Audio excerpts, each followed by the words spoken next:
Everyone see or not? Do we need to close the light? Better. Close the light.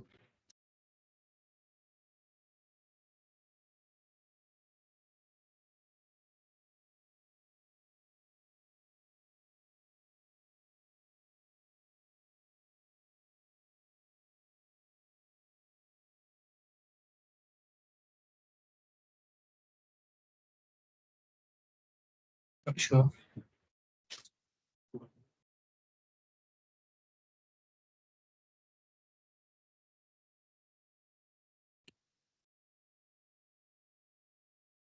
Hey, is Yu Yuan coming or not? Okay.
We'll start in a minute.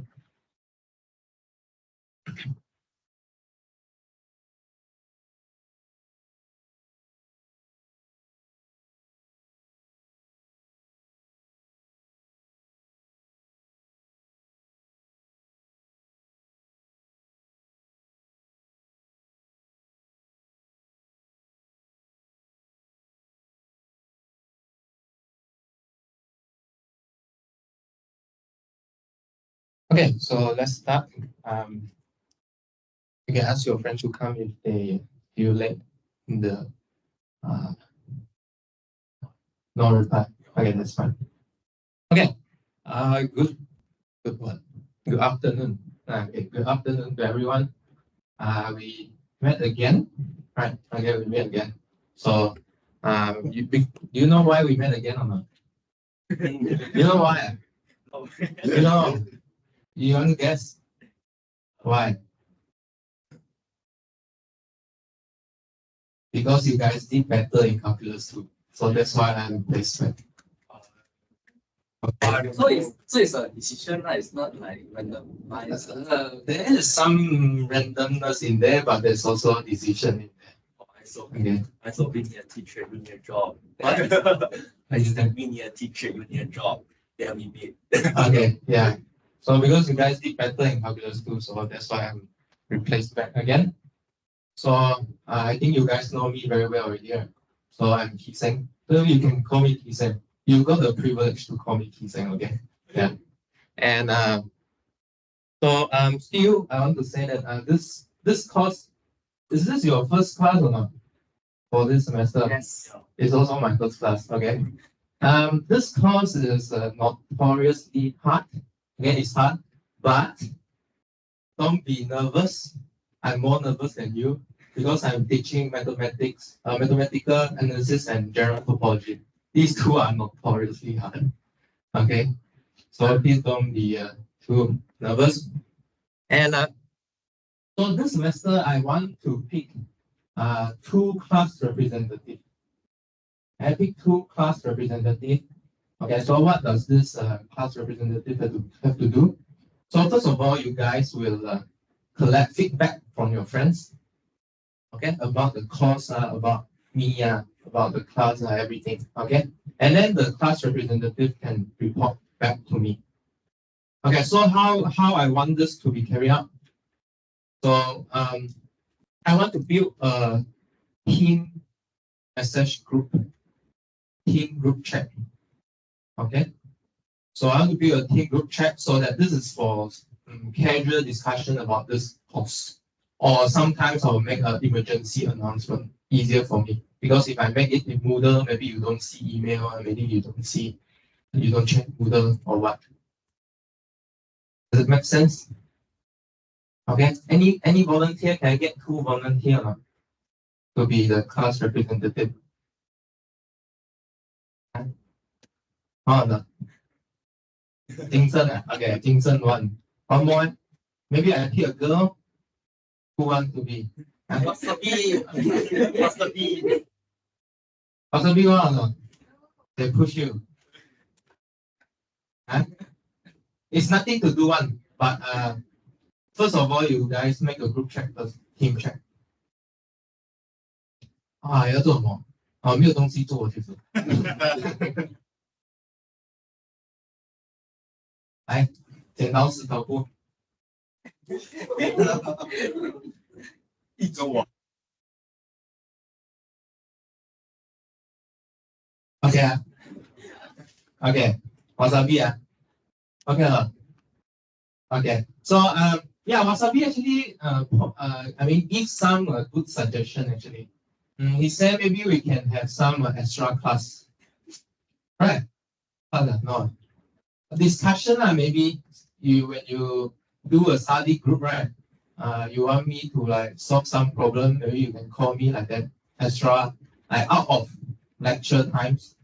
I think we could possibly consider that. Okay. So once this team group chat set up, right? Okay, better set up today, later. Otherwise, I don't know got full attendance or not. Okay, so better set up today, and then in the group chat, you guys can form study groups. Okay, you must form study groups because the course will get really hard. Okay, it will be very hard to learn by yourself. So you get a study group form, and if you guys want to organize some extra time to study, and then you want to book a time with me, that's fine. Okay, and then we can study. Because I noticed that some of you in this class will do a study group. I think it's quite efficient, right? For example, Larry, Jinsen, Lo Hao, and Zhong Yi, they all will do a study group. Okay, yeah. So this is extra. This is extra from the Math Center. So every week, I think every day, daily, you will have a math center. There's a PhD students or master students who will also answer your question if you like. Okay, and of course, I have office hour. Right. So so let's go to some admin stuff before we start. Okay, so this thing I put on board, right? I think I will always keep it up whenever before the lecture start. This is what you are gonna know after this course. Okay, do you understand? Anyone understand this or not? Or is it like an alien language to you? Okay. But it's okay. So this course is so let me go through some introduction first. So in mathematics, we typically break into few branches. Okay. So first is pure maths, second is applied math, and then third one is statistics. So what courses you take this semester? You take analysis, right? For this one. So analysis will fall into a pure side. Okay. So you no longer just calculate, but you need to do reasoning. Okay, logic reasoning. And abstract algebra also fall into this category. Okay, abstract algebra. What else you take? Statistics, is it? Okay, third one is statistics. And you take all sort of ME, right? What kind of ME you take? Combinatorics is one of the ME you can choose. Combinatorics somehow fall into applied category. Any other ME you guys take or not? Other than combinatorics?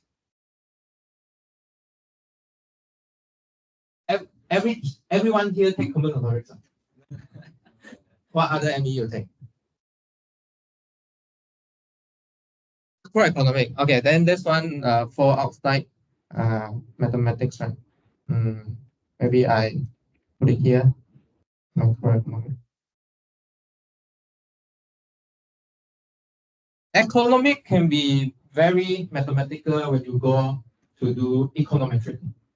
Okay, econometric when you do Any other ME you guys think? No. That's all. That's all. So most of you do combinatorics. Okay. Okay, good. So why I mentioned about this, because I want you to be ready what to expect in this course. Okay. So that you don't have a wrong expectation about this course. Okay, so this is a pure maths course, and this is not something that always get in everywhere. Okay, I went to open day last 2 weeks. Okay, last 2 weeks. So I explained to the public what do you expect from our degree, why you want to choose our degree. Okay, what can you get out of our degree here? Okay, so our degree have two parts, right? Bachelor of what? You know, if you graduate, what's your bachelor? Bachelor of just science, not mathematics and applied maths. Mathematics and applied maths, right? Okay. So mathematics will encapsulate pure part. Okay. Applied maths will encapsulate applied part. So that's why, right? That's why we force you to study some core, some major core course that include pure and statistics. Okay. So the experience for this semester, I heard from a senior will be statistics will be fairly easy. Okay. Because you will mostly just calculate. Maybe calculation will get hard, but it's not conceptually hard. But for pure, you need to develop your concept, your logic, and it's like learning a new language, like what you like what I do just now.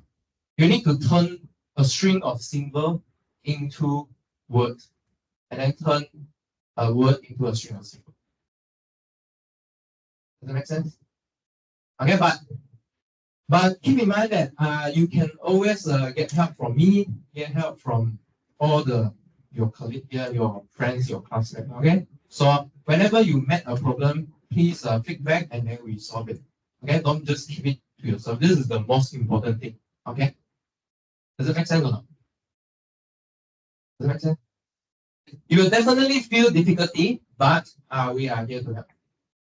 Okay, we are here to help. Okay. So class rep, please take care of your friends.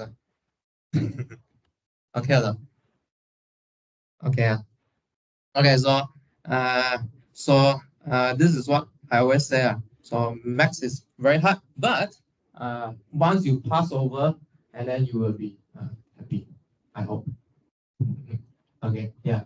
So if you are just learning a little bit, right, like that, right, you will be just seeing the staircase only. But once you finish it, okay, until week 15, then you will see that, oh, it's like that. This course is like that. Yeah, because these things are really new to you, really alien to you, you know. This is at least this is what I first learned this course. Actually, I took this course, right, exactly the similar setting in first year, not in second year. Okay, so you guys are already like somehow prepared to take this course. Okay, not sure away shock you in the first semester. Okay, come and prove it. So you need to recall what you have done before, how you do the limit computation, integral, differentiation. Okay, in this course we will touch again sequence again, series again. So it's calculus 2 sum. And we want to ask why we can do that. Okay, so if you don't understand this course, you need to ask why we want to check all this. Then this course will make sense because we are answering why we can do those. Okay, why we can apply laws, why we can apply tests, and so on. Does it make sense? Okay. So this course is not about calculation only, but there will be calculation involved. Okay, so still, something I want to focus in my class is you have a freedom to learn here. Okay, it's not spoon feed.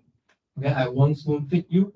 I won't tell you what to do, and you need to understand the idea that people want to compare, not just me. Your friend want to talk to you. Why she complain about this? Why she complain about that? What's the idea behind? Okay, concept behind. How to do this? So these are done by logic. Okay, you need to use logic to break down people's argument. Okay, people tends to mix a lot of things together, but can you use logic to one by one split them up? Okay, what's the thing that people care the most? Use logic. Okay, or not? Okay. I think this is quite successful in your class, so you guys should demonstrate this to the department. Okay, mathematics is learned through understanding, not just by applying only. Okay. Yeah. Please show the department we can do it. Okay. Show them you can did better than all the other batches before. Okay, so let's come to some admin stuff and then we will walk through the course information. So first of all, attendance. So attendance must be 80% and above. This one you know, right? Otherwise, you will be banned from the final exam. So 80% meaning you have 6 times disappear without reason. Okay, you can don't tell me why you disappear, but you can do it for 6 times. If you do it more than 6 times, then university will ban you. Maybe you say, I was sick. I was sick. How? So how about sick? So if you have any valid reason to be absent, please apply to AA. AA will approve it, and then I will take it as a valid absentee. Okay, absent with reason. Okay, without reason you can do 6 times. Yeah, does it make sense? Make sense, huh? Okay. Otherwise, you need to apply to AA. Then AA will decide whether the reason valid or not. Okay. So second, we have a lot of Wednesday holiday and also Monday, but our class fall in Wednesday and Tuesday. Okay. So now we need to decide what's the replacement class time. Can you check when's your free time for your schedule? Monday. I cannot on Monday, sometimes also holiday. Any other time or not? Other than Monday? Thursday. Thursday 12 to 2, free, or 11 to 2. 11 to 2.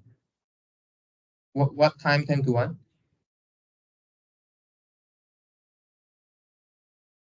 Eleven to 1. Okay, Thursday 11 to 1. Okay. Wednesday is a 2 hour. We need at least 2 hours. Any other time block or not? You cannot. You cannot. ME course. Okay, okay. Okay, sure. Okay, MPU. Tuesday, Tuesday morning, what time? Oh, you got 9 to 11. Friday, Friday after 1. Friday after 1. Yeah, what time? 3 to 5. 3 to 5. 1 to 2 works or not? 1 to 3 work or not? 1 to 3, Friday 1 to 3. Okay. We put 1 to 3 first. Okay, Friday 1 to 3. Monday, in case extra. Monday. No class, now all free, Everyone Monday all free, Okay, we will consider this because I don't know. Sometimes Friday cannot go. You 1 to 3 no. Okay. Just 1 to 3 cannot, is it? Okay. And other times can. Okay. Most probably I will opt for Friday first, and then if cannot, we opt for Monday. Okay, I'll let you know again. Okay, so this is a holidays replacement because next week got a Hari Raya. Okay, Wednesday and Thursday. Okay. Okay, good. So I think before we go to this, we go to the course info first. Have you guys opened up the Moodle already or not? Yeah. Okay, so let's come to Moodle. So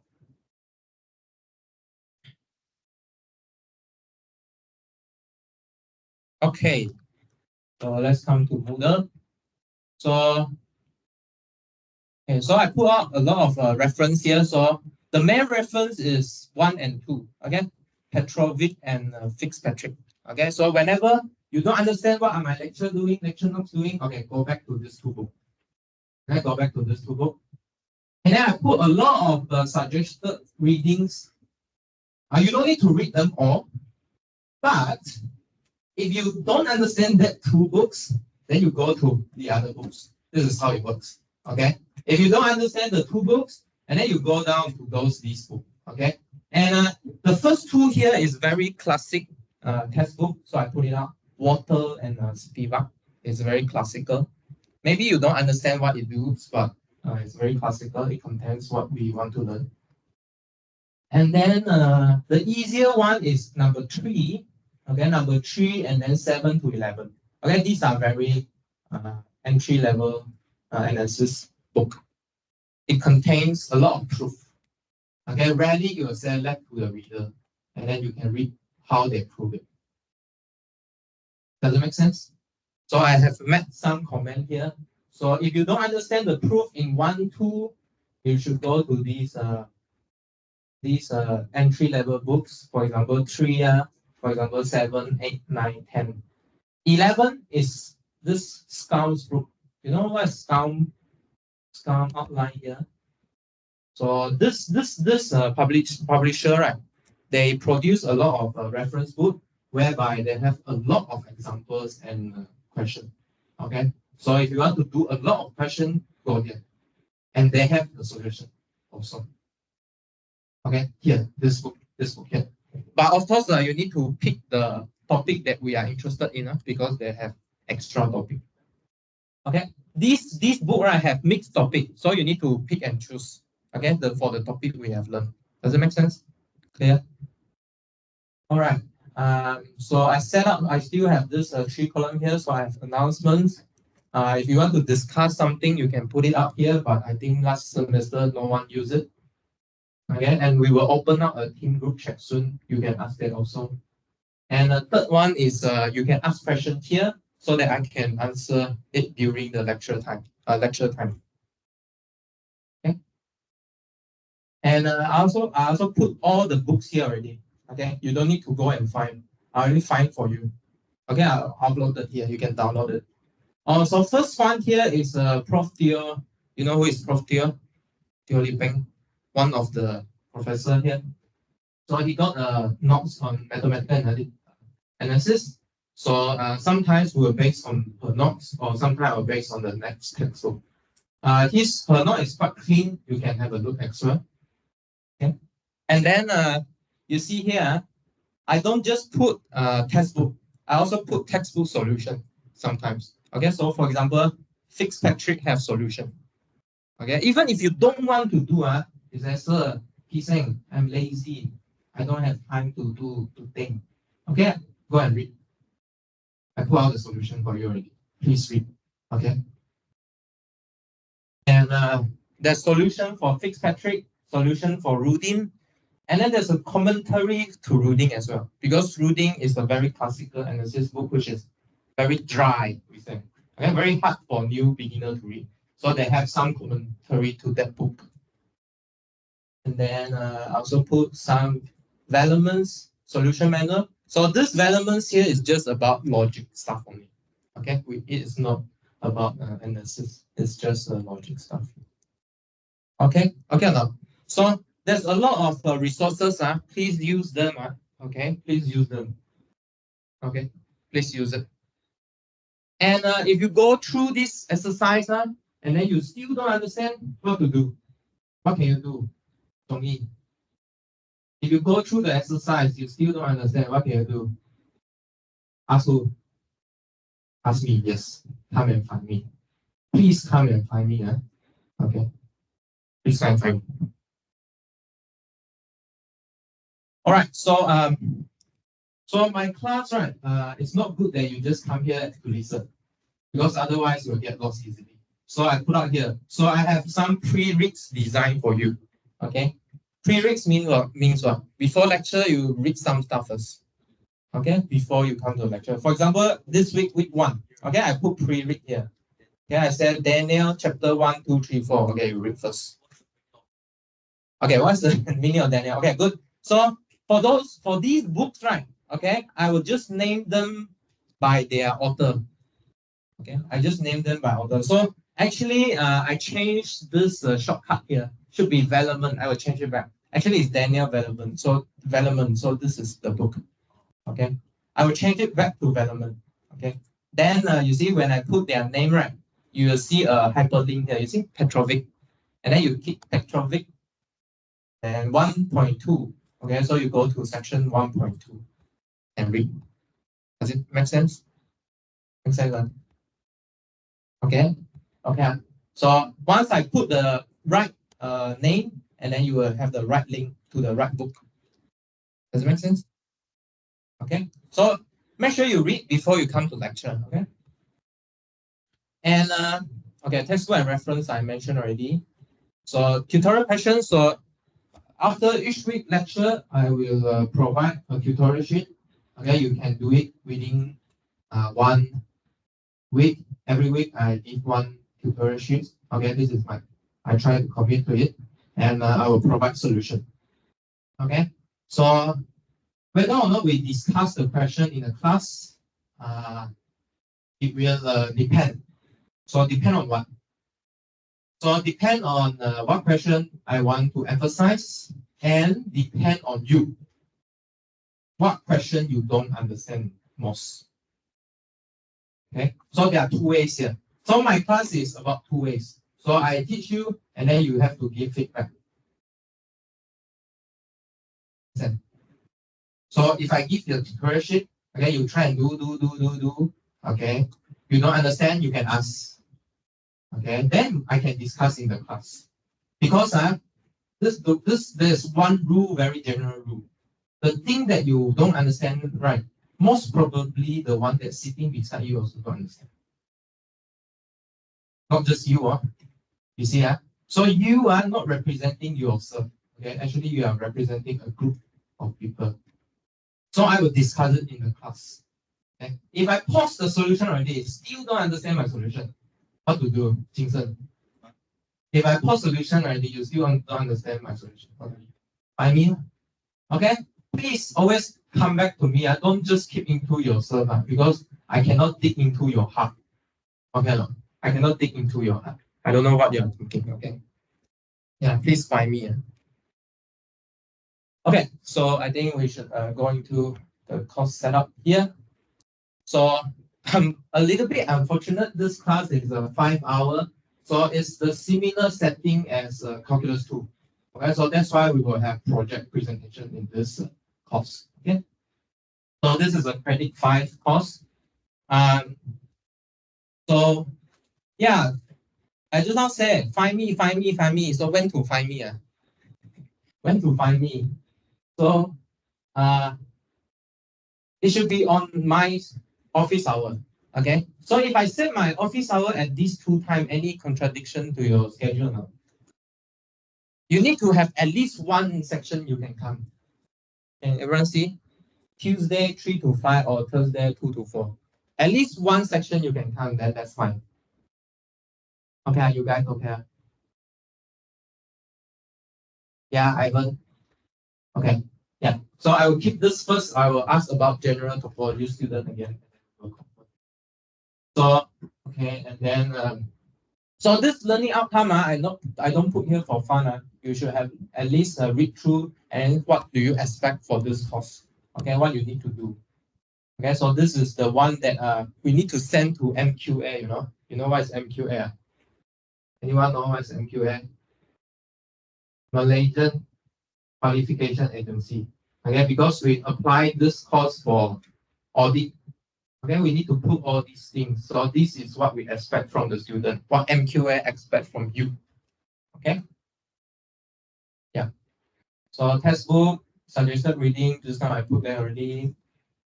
So these are the 6 topics we will cover in this course. So real numbers. So within these 2 weeks, we will try to build up the whole number system from scratch.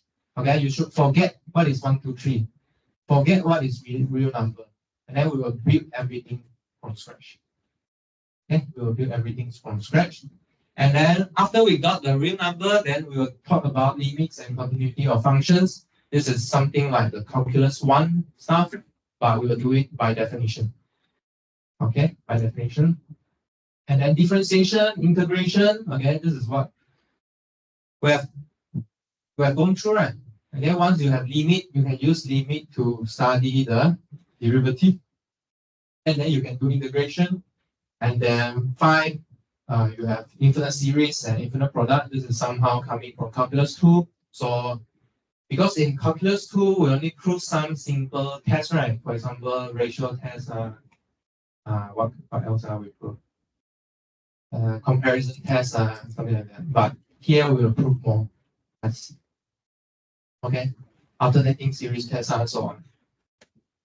And 6, sequence and series of functions. This is the most abstract topic in this course. Previously, you just learned sequence of number, right? 1, 2, 3. Okay, guess what's the next number? 4. Now I give you x squared, x cubed, x4, the sequence of function. So what's the next function? Maybe not x squared. Oh, no, I depend, right? So you need to know what's the sequence of function. Yeah, okay. Because function is like a lot of points, right? So how do you study a lot of points together? Okay, this is the most abstract. Okay, so this is a similar breakdown as calculus 2. Okay, so assignment we have 15%. This time we will have 5 take-home assignment about 2 weeks. Okay, maybe I'll give you 1 hour, 1 week plus to do assignment. Project. So we have 2 projects as well, and then 1 presentation similar to last time. Yeah, and you guys did pretty well last time actually. Your senior actually praised you. They said that you guys did better than them. Yeah. So you should keep improve yourself. Okay, we want to produce a quality graduate. Okay, so we will have a test in the middle of the semester and then a final exam at the end. Okay, so this is standard. So let's see. This is somehow the projected time for you, but it will change depend on the situation. Okay. But there's one thing I want to take your attention is we will do presentation earlier this semester. Okay, weeks 12. Then we want to do it at this time, week 12. Okay, I don't want to drag the presentation to the end. So there's a project 1 and 2 at the end of the semester. So your assignment will stop away around 13. Okay, makes sense, huh? Okay, so the order is a bit different. I do presentation first, then only you submit your project. Okay, not submit project and then do presentation. Okay, so that means you need to talk about your stuff first before you submit. So you can change it if there's some correction. So our first project is I call it I am a mathematician. Okay, so what do you need to do in this topic here? In analysis, right? You will make a lot of theorem that's named by famous mathematician. Okay, for example, Peano axiom, Bolzano-Weierstrass theorem. Okay, so I want you to find these people. Okay, find these people and then try and see why they come up with this theorem. Okay, so I want you to study maths through history context. Okay, why? What question lead them to find this problem, find this theorem? Okay, so this is the idea of this first project here. Does it make sense? So I list out some criteria here. Actually, you can start thinking about it if you want now, because this is based on the book Petrovic.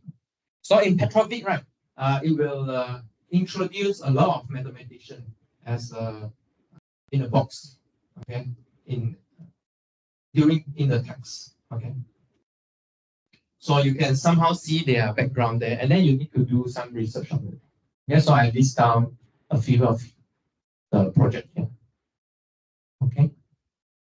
So anyone heard David Hilbert's program? No one heard about it? Yeah. So this Hilbert's right actually want to axiomatize everything. He want to rebuild the foundation of maths. What we call is a Hilbert program. And actually it fails. Why it fails?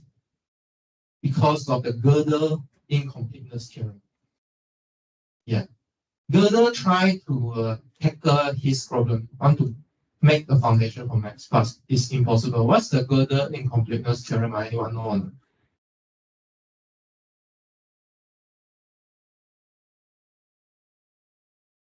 So every system, okay, you can come up with a sentence that the system cannot prove it.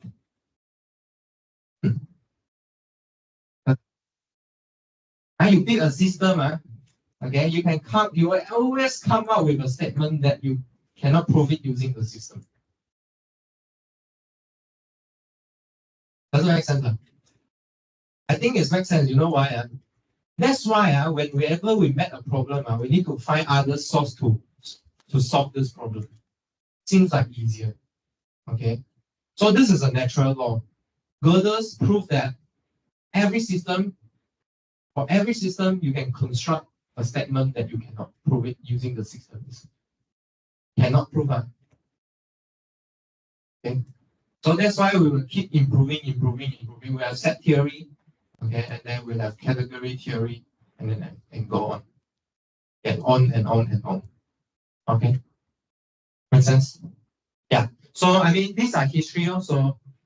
So you see, if you understand the history, right, you can connect the ideas together. Like for example, just now I connect Hilbert's with Gödel's together. Okay. So if you understand the history of mathematics, then you can connect how this idea pops up. They will naturally pop up. Okay, so you can pick a guy and then pick a topic, what he done for mathematics. Okay, and then how this mathematics affect the field. We will talk more about this when times come. Okay. So for now, you just try and whenever in class or in your reading, try and see which mathematician catch your eyes, and then try and see how these mathematicians come up with the theory. Okay. When the time comes, we will discuss more detail about it. So you need to present this. Okay, this is the project you need to present.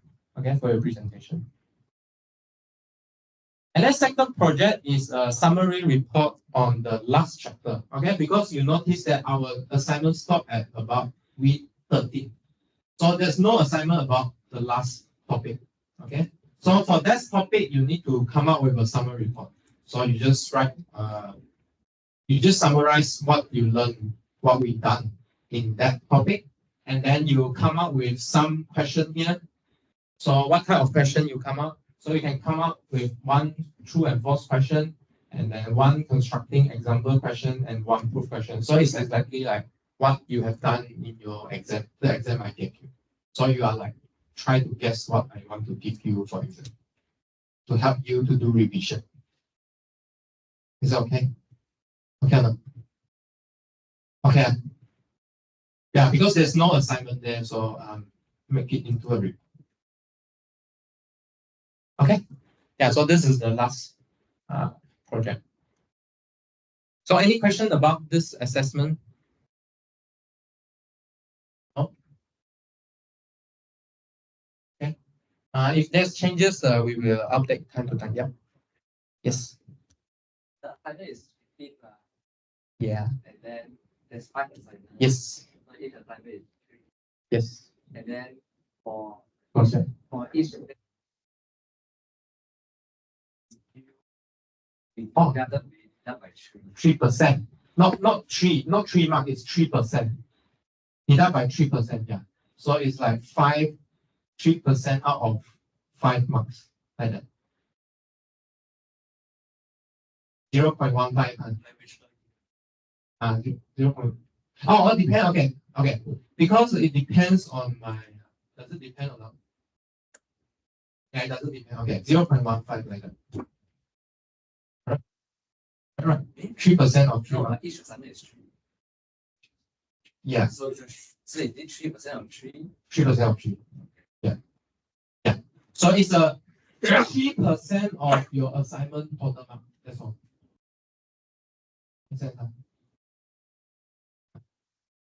Percent of your total assignment. Okay. This is the same rule that applied last time. Okay. Yeah. Because we want you to be on time. Okay. Assignments are assignment you met difficulty. What can you do? Now Wasabi, what can you do? Ask me. Okay, please have an ask me. Yeah, please ask me. Or Larry. Or Larry. Should I pay Larry or not? Assistant lecturer. Okay, good. Very good. Very good. Okay. Right.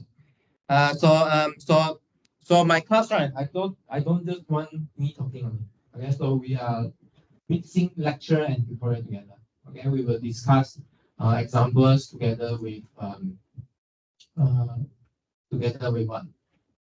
Examples together with the theorems. Okay, and so this is the hierarchy you will see when you do the learning from my lecture notes. So first, we want to answer why do we want to study this. Okay, so I will put up some motivation, or I ask question, or we see some observation. Okay, then we will introduce definition or axiom. Okay, and then we will state some examples. Okay, so for pure maths, right, we want to make a definition. We want to make a useful definition. So once my teacher say you need to have at least 3 examples. Okay. So maybe in class we only give 1 or 2. So maybe you can go and find more examples yourself. Okay. And 4, we have theorems. We will do proposition, lemmas, corollaries. So these are coming from definitions. Okay, we introduce an object and then see what's the property we get afterwards. And because these are theorems, so these are correct statements that need proof. Okay, so we will prove it. Okay, sometimes we'll prove it, or we will do ideas sketch of proof. So there are a few types of proof: direct proof, contradiction, contrapositive. So these are from your discrete math. 6, sometimes we will do extra remark or notation problem. Okay, I will pick some notation or some important thing, punchline or up short. And 7 is maybe I have some extra comment about it. How you think about these things. But if you don't understand everything of this, never mind. We will reconstruct our logic again. So I think I won't start the class yet, but I want to say that. So we will construct everything from ground down. Okay, for pure maths. We will start by introducing proposition logic. Okay, statement true and false, and then introduce some set theory, and then we construct what's natural number, real numbers. We'll quickly run through the discrete math stuff, whatever we need to use for pure maths. Okay. So this is the first pure maths course. So algebra will share the same foundation. Okay, how to prove. Okay, no, I'll sleep already. Okay. Yeah. So let's take a break. Okay, let's take a break until what time is it? 12:46. So let's break until 56. Okay. And then we will start.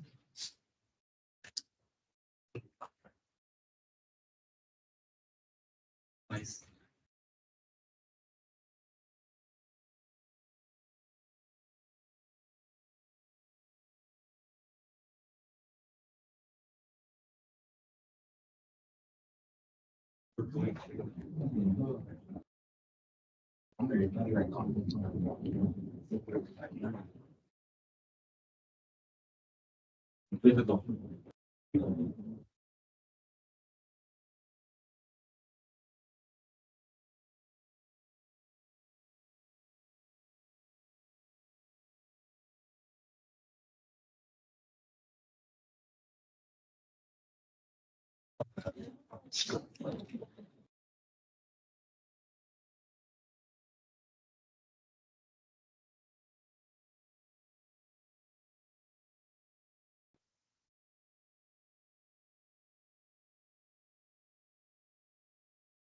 Powerful and hungry.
And so let's take tendons first. 宽叶 yeah 语言 yeah 精神 yeah Jack Ivan 知音好了 Larry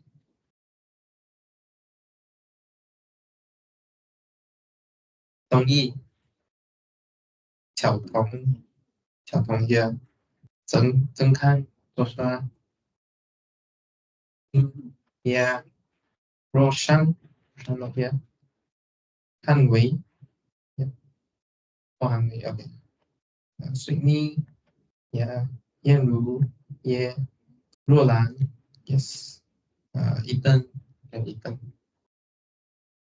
okay so this course right you guys will put a lot of effort study it I also put a first effort. What's my first effort our class is not at 8 I told AA don't put my class at 8 otherwise my class will be dead because this course is really hard yeah. Okay so our class is not at 8 but at 9 but that's okay it's better okay better than 8 okay so our goal is to understand this segment here epsilon delta stuff before that so I like this paragraph from the book okay So how important to do exercise in mathematics? So if you want to understand, okay, what's the concept? Because these concepts are really new, okay, to most of the people. So if you want to understand it, you have to do exercise, okay, not just my tutorial exercise, right? Not just my assignment exercise. So if you want to really understand, you need to take extra effort to do exercises in the textbook, okay? And I posted solution for the textbook, so you have a chance to do yourself. Okay, if you don't get it, you should come to my office hour. Okay, ask me. Okay, yeah. Okay, please do exercises now. If you think that it's hard, okay, so go and do exercises. There are solutions there. Okay, so I think we should start now. Okay, so let's start with first quickly run through the first order or propositional logic. And so these are most things you've done in discrete math class. So why we need these? Why we need this? Okay. So why do we need logic? Why do we need logic? So logic is the study of method, okay, and principles. Okay, study the method and principles. To do what? You guess to do what? What we do in maths? Calculus. When you calculate, then what do? Do you just stop there? Do you just stop with your answer, the solution or answer you calculate? What do you do? You you just stop there or not? What do you need to do? You need to check, verify. You need to check. So you need to be able to differentiate what is correct, what is wrong. Similarly to logic, okay? We want to study method and principle that distinguish uh, the distinguish the good reasoning from bad reasoning. So what do I mean by good and bad here? Okay, so good here normally we mean correct, okay, or true. Okay, bad mean incorrect or false. Okay, so that's why in logic you see true, false, true, false, true, false, true, false. Okay. Okay, no, make sense? Okay. Okay. So we need to have a sentence first. So what is sentence? So let's define the sentence. Okay, so this is a real sentence, so in the mathematical sense. So a sentence is a complete statement. Okay. So don't ask me what is statement. We need to stop somewhere. So this is some statement from English term. Okay. It's a complete statement. Okay. So what kind of statement is this? So it's formed by according to the rules of grammar. Okay. So when you write sentence, right, when you write paragraph, right, make sure your grammar is correct. Okay. Because we wanted to communicate a meaningful thought.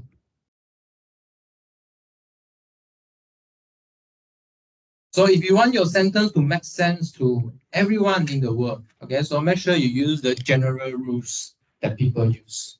Okay, so make sure you have the right grammar.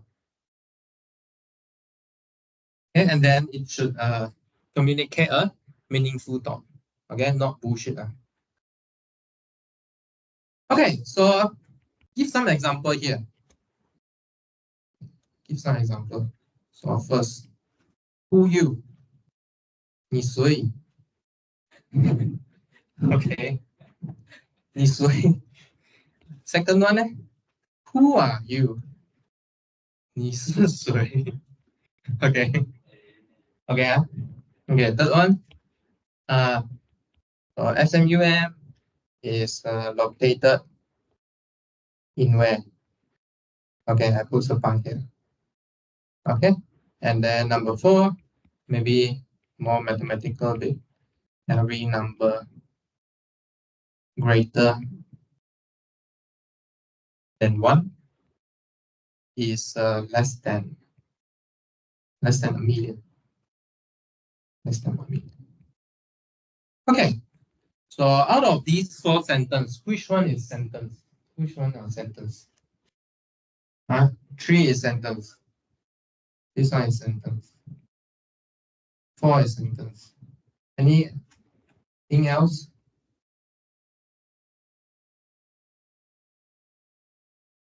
Well, you grammar also correct. Right. So this one should be a sentence. But because the grammar is wrong.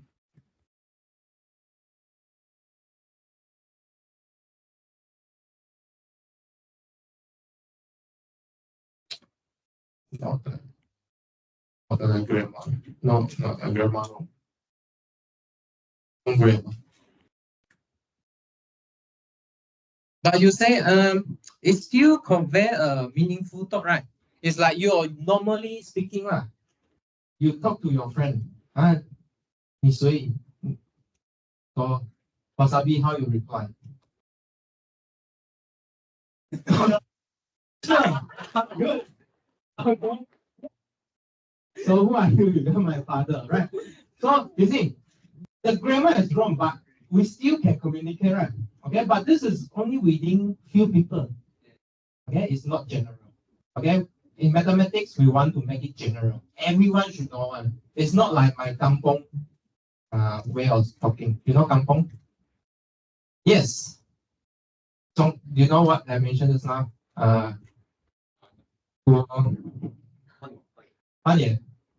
Just now I said kampong talk. It's not like a talk among village people. Peasants. Think the ruler. I mean, not village. Not. I mean, how to say? It's like how to say dialect. It's not dialect. You need to talk a universal language in mathematics. Okay, so this is actually the challenging part in AI. How you make AI to understand people.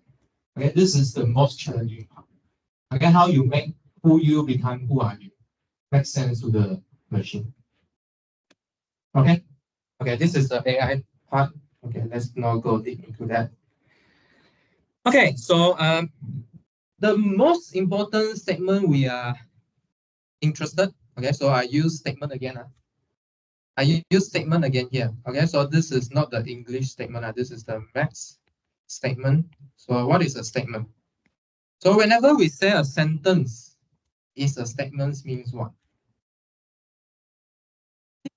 Sentence that we can decide whether it is true or false. And this true or false is coming from English as well.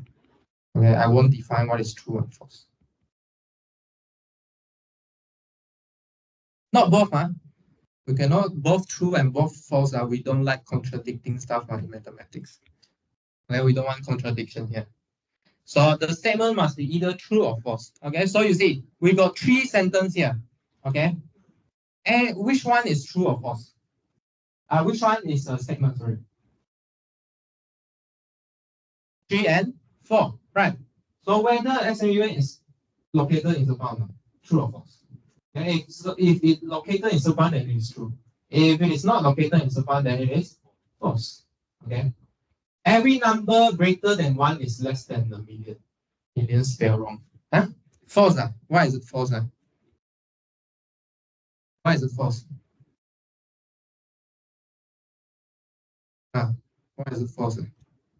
So this one you said, okay, so let me use another color. So this one is true, right? You say, okay, this one is false. Why false? Yeah, what's the counter example? 1 million. 1 million. Okay. How many zero?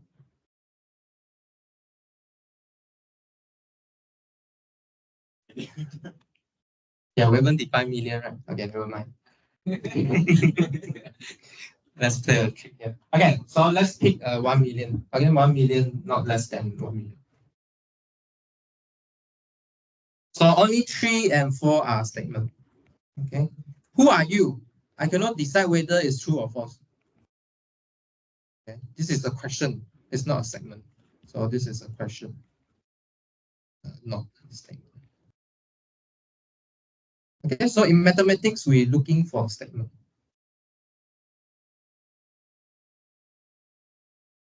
Make sense? Huh? Okay. Statement. Give a statement and then decide whether this thing is true or false.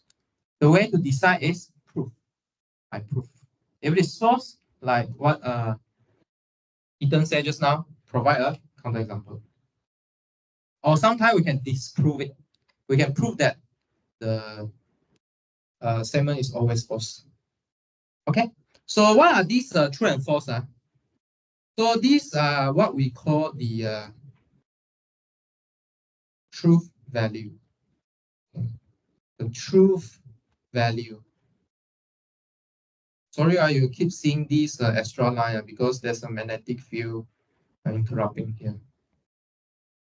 The true value of a statement is true. Say that it's true or false when what? Okay, we'll say that a true value of a statement is true if the statement itself is true. You would think that a bit crazy, but true here for us is a symbol.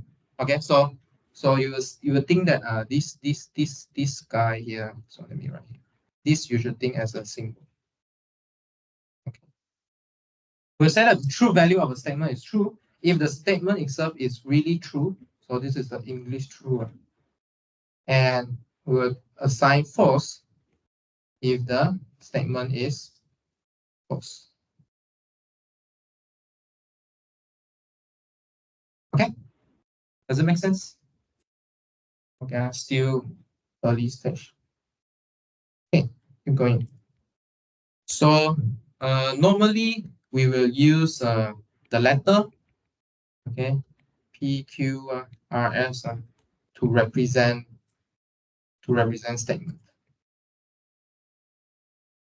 Okay, and we will use capital letter T and F for true or false, respectively.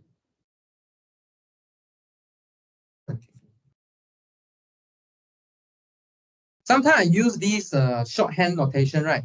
If you don't understand on the spot, just ask, okay? Because if you don't get me this sentence, next sentence I'm using it, then you are gone. Okay? So does everyone get the shorthand notation here? Okay? When I mention this one represent, okay, this one capital, and this one respectively. Respectively, I will be always using it, okay, in mathematics. RESP, respectively. Other shorthand notation will depend. But if you are unsure, just ask me. Okay, just ask me. Just raise up on the spot.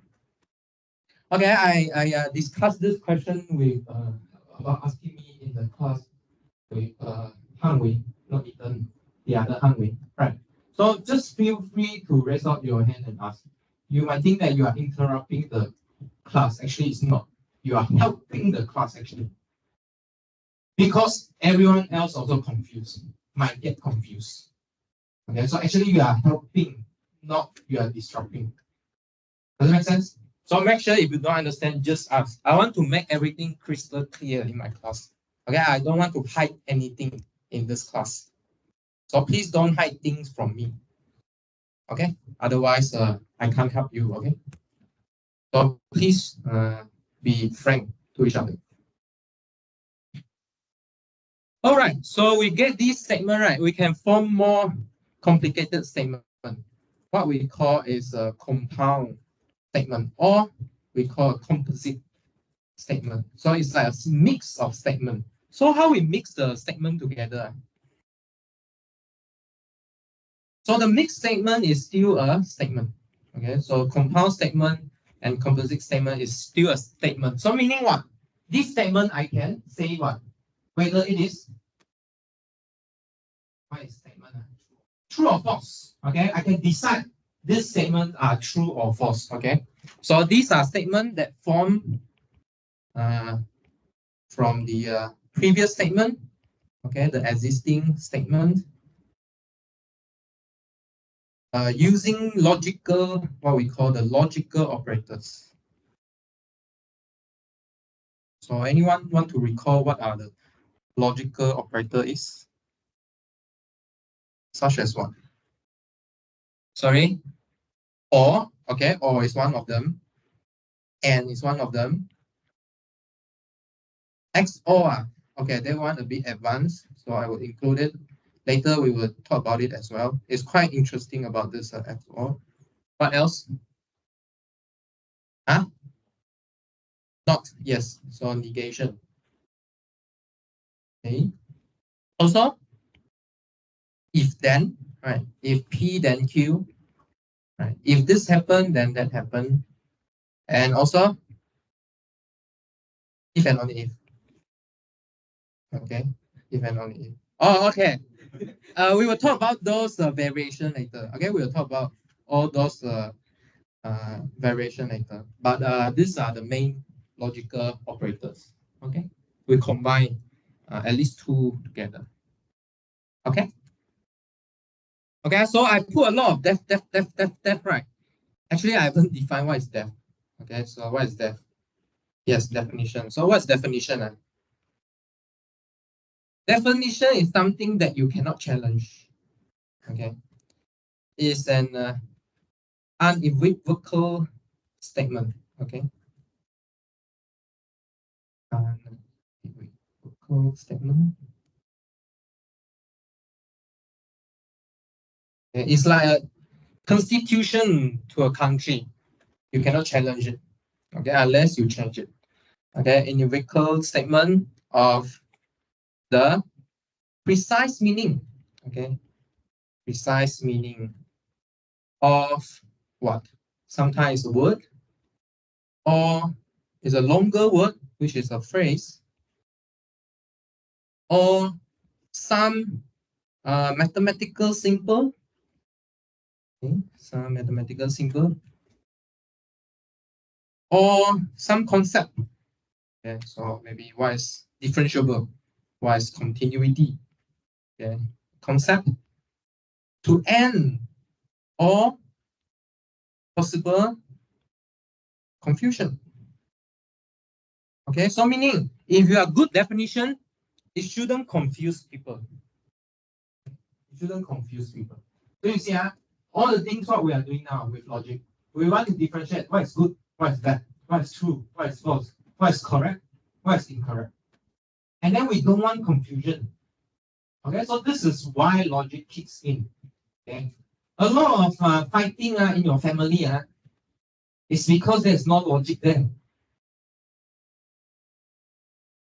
And put logic into it, can you solve the problem or not?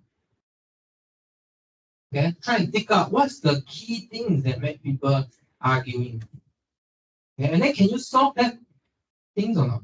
Is that a statement or not? Is it whether true or false or not?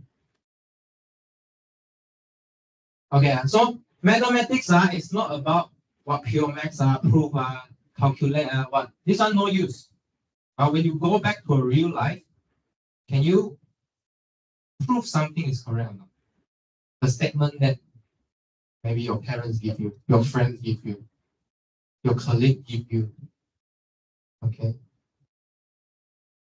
Yeah. So it's okay if you do this course and then future you are not doing pure maths anymore. But what I want you to get out from this course is logic.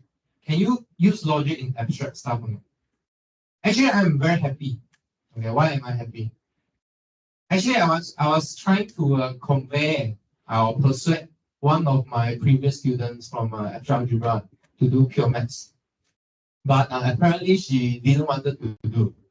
But why I asked it? Why I asked her, right? Because I can see her improvement because I taught them for 2 semesters from calculus to like you guys to abstract algebra.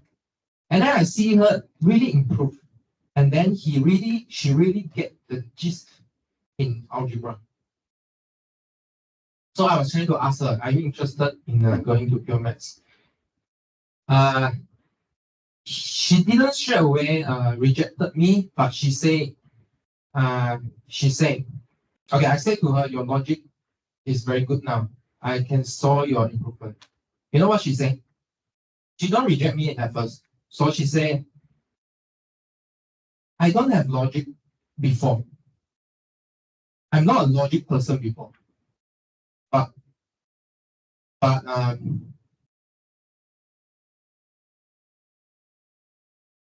but um okay. I don't want to be too how to say too sentimental. She said she thanks me for the training for the class. Then I think this worth it, even though she might not go into pure maths in future. But I think she learned something very valuable in her life. Mm. Yeah. Um, yeah. So I hope you guys can appreciate the logical thinking. Okay. Not just about how to use this theorem, how to apply this theorem, how is this concept, but can you learn using logic or not? Okay? Can you differentiate things or not? Okay, first step in logic is to differentiate. You need to differentiate. Is this a set? Is this a function? Is this what? You need to differentiate. And then put them together. Okay, so this is the heartbeat of it. Okay, let's continue. So we talk about definition. So now we can keep using definition now. Okay. Next, so we're going to define these logical operator here. So let P. So in general, let P. Maybe PQ be statements. Okay, let this alphabet be a statement. So we're going to define what's the negation of P. What you call is not P. So sometimes we'll write like this, horizontal and then vertical P, or just minus P, or sometimes we put tilde P. Okay, this line is quite annoying. Okay, tilde P. Okay, so these are all negation of P. It's the statement. Okay, so negation of a statement is another statement. So what kind of statement is this? It is not the case that P. How do you think of this? It is not the case that P. 不是这样的. Okay, it is not the case of P. Okay. 不是这样的. Okay, it is not the case that P. So for example, just now we have two statements, right? So let's try and negate this two statement here. So let's bring this two statement down.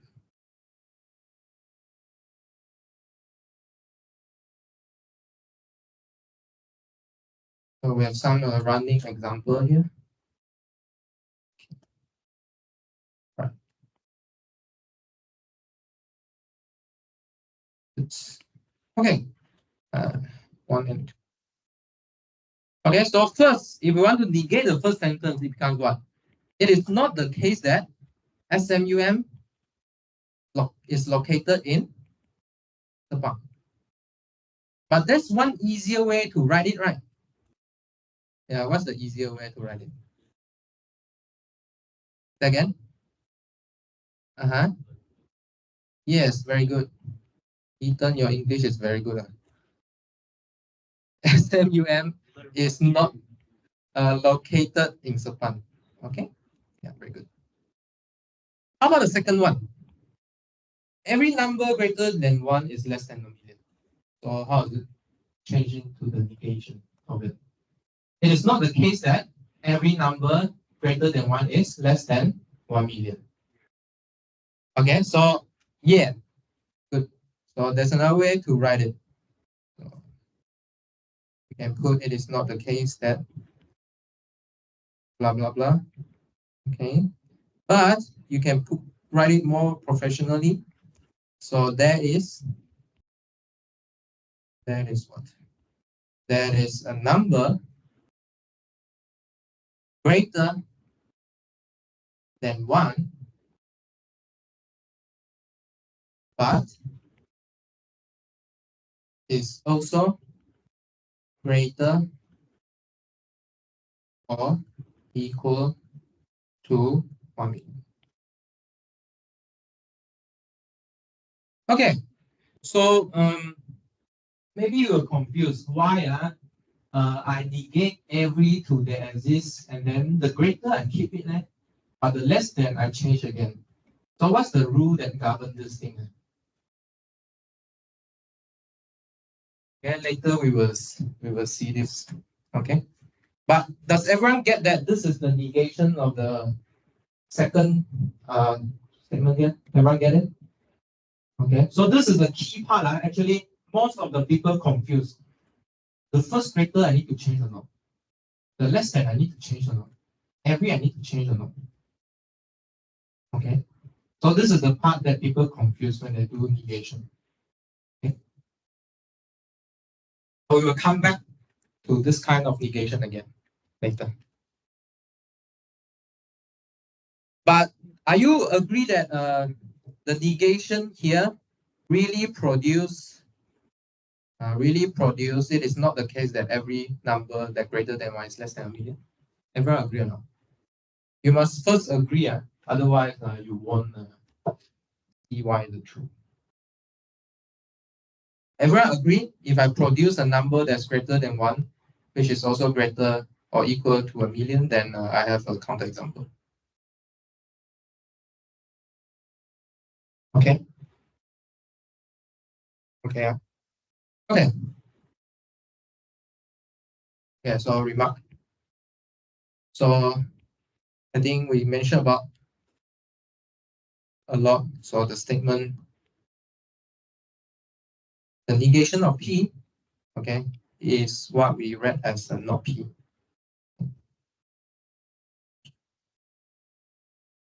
Okay, so not P is truth, it's a statement, right?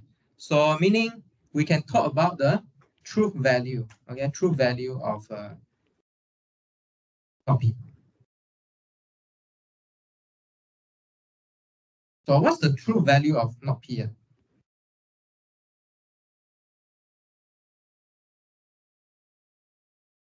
What's the true value of not P? It is the opposite, okay, opposite of the true value of P. In other words, if P is true, then not P is false. If not P is if P is false, then not P is true. Okay. There's one way to write these things down. Okay, this is what we call a truth table. Okay, so we can form a truth table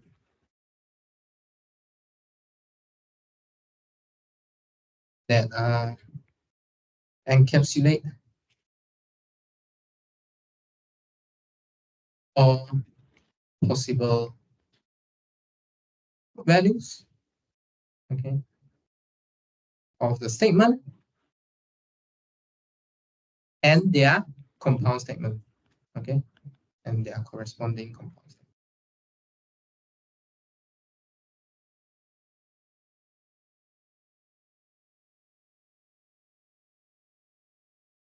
So, for example, what's the truth table for P and not P? Okay. So you could have have 2 columns here, right? You can have 2 columns here.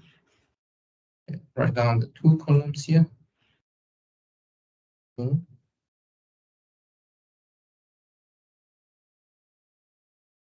Columns here, P and not P. So what's the possibility for P to be, what's the possibility, what are the true value for P? So you are either true or false, okay? If P is true, not P is false.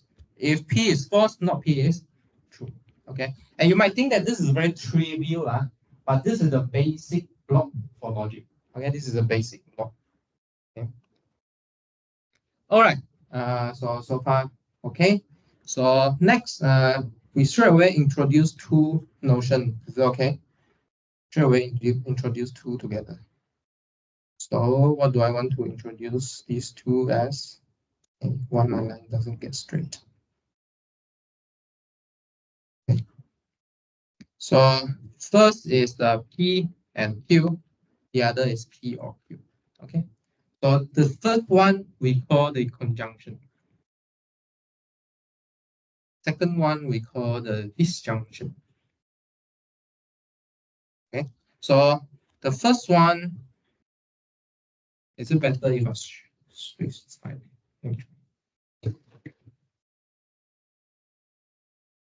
Okay. So the first one is what we call the P and Q. Okay, how to read the symbol is P and Q. P wedge Q. And then the other one is P or Q.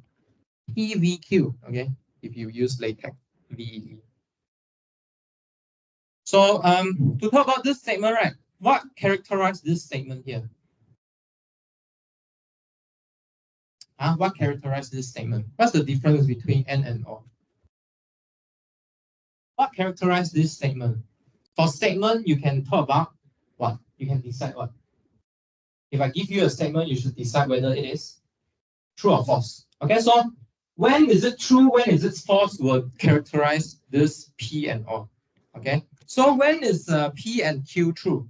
Okay, this statement is true when both P and Q are true.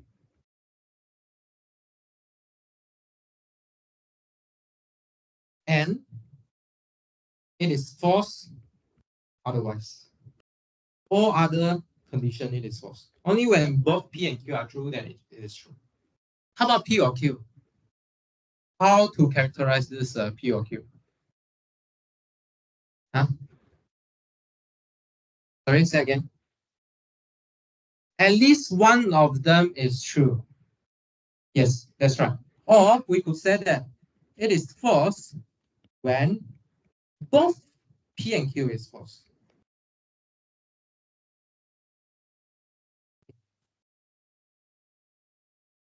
And it's true otherwise. Of course, what Lohao formula is correct also. Either one of them is true, then it is true. But I write this because I want to like contrast the two. Okay. So to write this down into truth table is very nice. So let me write this down. Okay.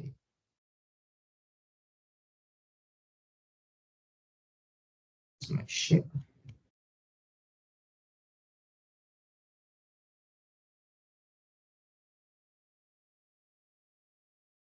Still got the shape, but it doesn't want to do it.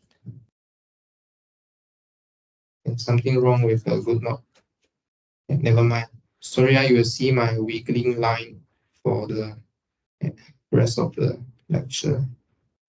Okay, so we have P, Q, and P and Q here.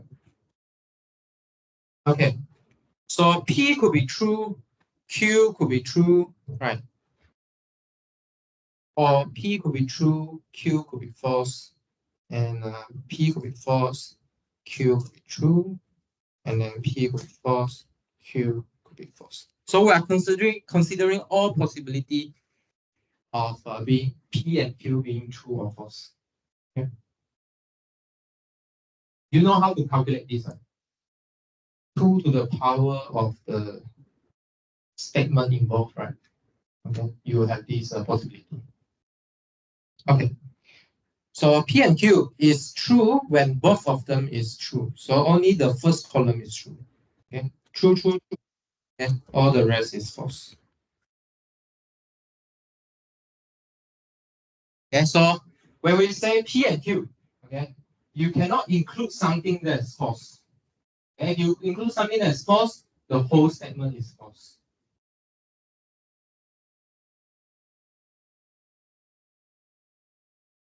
Okay. So this is a bit like how people judge the others. They think that, hey, you make a mistake already. You are a criminal. They disregard whatever you did is good. You only got one thing bad, you are bad.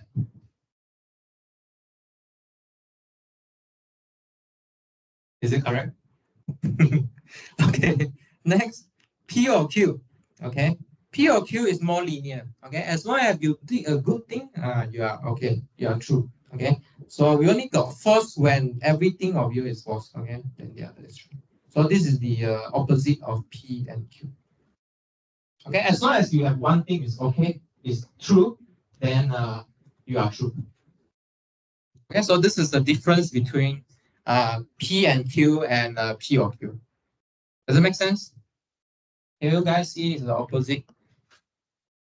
True, false, false, false, false, false. And then true, true, true, false. Okay, let me see. Yeah, correct.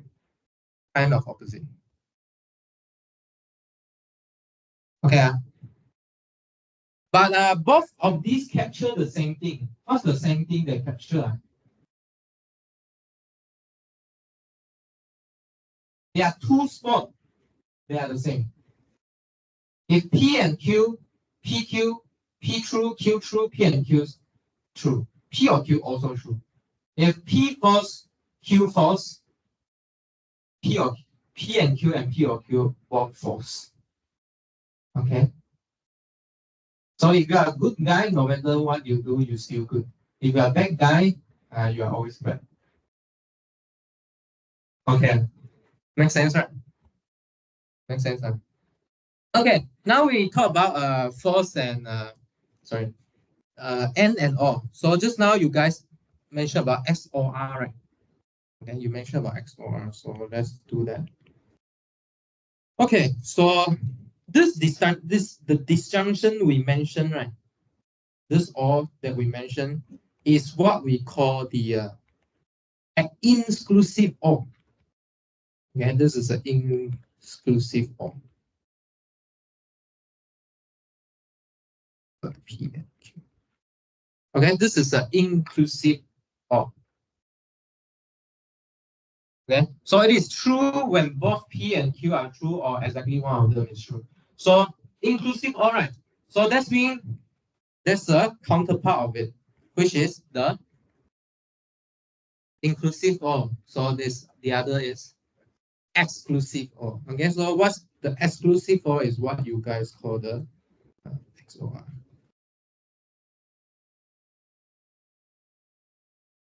The exclusive OR. So denoted by this P plus Q. Okay, P direct sum Q. So I use the notation in the Rosen book.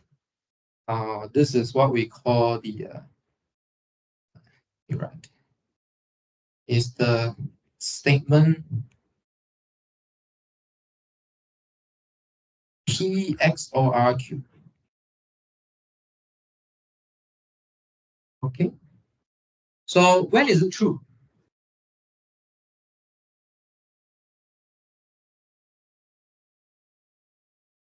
So this statement is true when exactly one of them is true. Exactly one of the P or Q is true. And false otherwise. So what's the difference between this and the inclusive OR? Anyone can recognize? What's the difference between this definition? The definition of exclusive OR and inclusive OR? Huh? Sorry? Cannot contradict? What do you mean by cannot contradict? There's a relation between P and Q. P XOR Q is false. Yeah, so they're different. They are different in the first spot here. Okay, true give you false thing.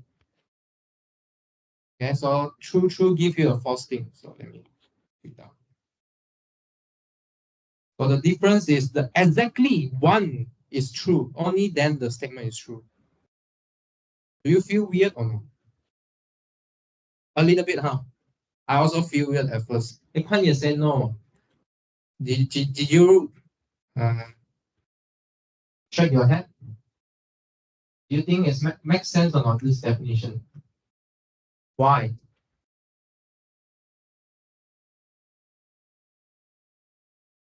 Yeah, what's the example you have?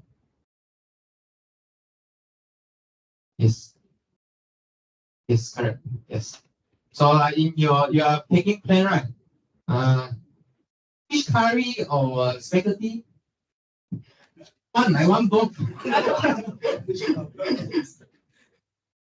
Fish curry or spaghetti? I want both. Yeah, so you cannot have both. Okay, you can pick one only. Okay, if you pick both, then you are wrong. Huh? Why? Huh? You need to ask the company. But after you finish, maybe you can ask one more. I tried once. I was too hungry that time. Okay, so at one time you cannot pick both. Okay, but maybe you can ask for it later. So this is exclusive or okay, good, very good. Okay, next we talk about if then. Is it too fast or not? Please slow me down if it is too fast. And if you think there's some problem, just raise out your hand. We can fix it. All right. So we'll talk about conditional statement. Okay, so this is the if then statement, conditional statement. If and then.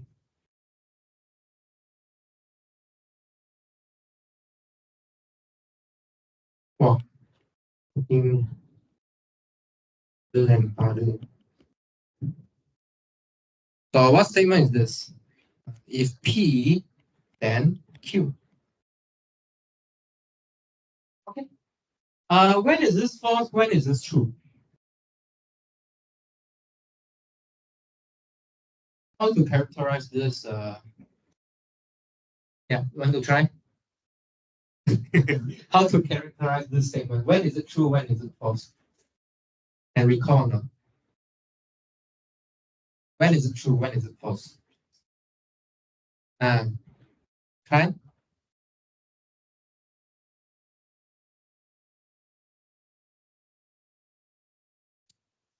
Let me try. Oh, so I want to try. Okay, right? Try.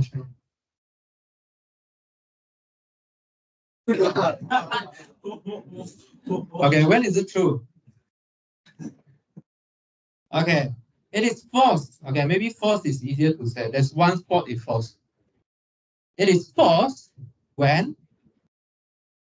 P is true and Q is false. Very good. Okay, and then true otherwise. There's only one spot it will get false. And true otherwise. Okay, so let's write down the truth table here. Okay.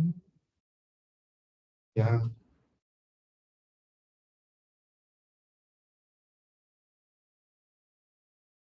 Q, P, Q, P implies Q. So we got 4 possibility here. Okay, only false when P is true and Q is false. So where is it? That was the second one. False, and then others two. Makes sense or not? Why? False implies true. Right. The outcome is true. Is it true? Yeah, so this says what? False thing can generate everything. You see, so it's the true false here. Whatever you put at Q, never mind one. Always true. So false assumption will lead to anything. True, right? You assume false thing, whatever you do is not based on the assumption. Okay. And then whenever Q is true, no matter what assumption you put, it is always true. So this is very crucial. Why is this crucial? It's like if I'm hungry, okay, then I will go D6. Doesn't mean that if you found me in D6, I'm hungry. It's not. It's not the other way around. Only that if I say I'm hungry, then I should go D6. Then you will find me in D6. If I say I'm hungry. But if you find me in D6, doesn't mean that I'm hungry. Makes sense or not? It's not going the other way around. Although you see it's always true, but P could be true or false. So this is the important thing about P implies Q. Okay, if you understand what I said, then I don't write example. I will keep example in my lecture notes. Very important are this if and then, if then. So there are variation of if P then Q, okay, in maths literature or even in daily life speaking. So usually we will write if P, Q happen, or we will say P implies Q. Okay, this is what we always write. P implies Q. Okay, or we'll say P is a sufficient condition for Q. So meaning if I satisfy P, then Q will happen. Okay, if I satisfy P, then Q will happen. Or we'll say that N is a necessary condition for P. So meaning if P happens, Q must happen. Okay. So if P happens, Q must happen. It's a necessary condition for P. Okay. So last time when I was a student, right, I keep confusing between the sufficient and necessary. Okay. So sufficient, you should think of it if I 满足, how to say? Yes, very good. If I satisfy the condition, then something happens. So if I satisfy P, okay, sufficient for Q to happen. Okay, but Q is a necessary condition for P. Means what? If I satisfy P, Q must happen. Necessary to happen. Okay, it's necessary one. So this if and then is very how to say, very powerful. If something happens, then the other thing must happen. So if then, okay, if then, okay, and then next. So the other one is Q provided P. So meaning if you provide P, then I can give you Q. Okay, Q will happen. What else? Q whenever P. So whenever is like if. Okay, or sometimes we write Q if P. Okay, it's the same. Or this one is a bit confusing. P only if Q. Okay. So this is like coming from the if and only if. So P only if Q. Okay. So these are all equivalents where to say E if P then Q. Make sense? Okay. You don't need to busy copy down. You just make some notes because I will provide the note later. The most important thing is to understand what I said and then see if I make some mistake or not. And then you can let me know. Okay. Then we will define 3 words here. So the converse, okay, the contrapositive,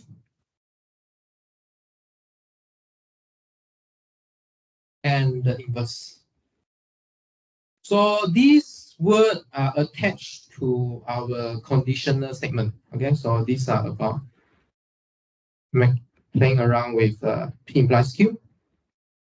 So what are these combinations here?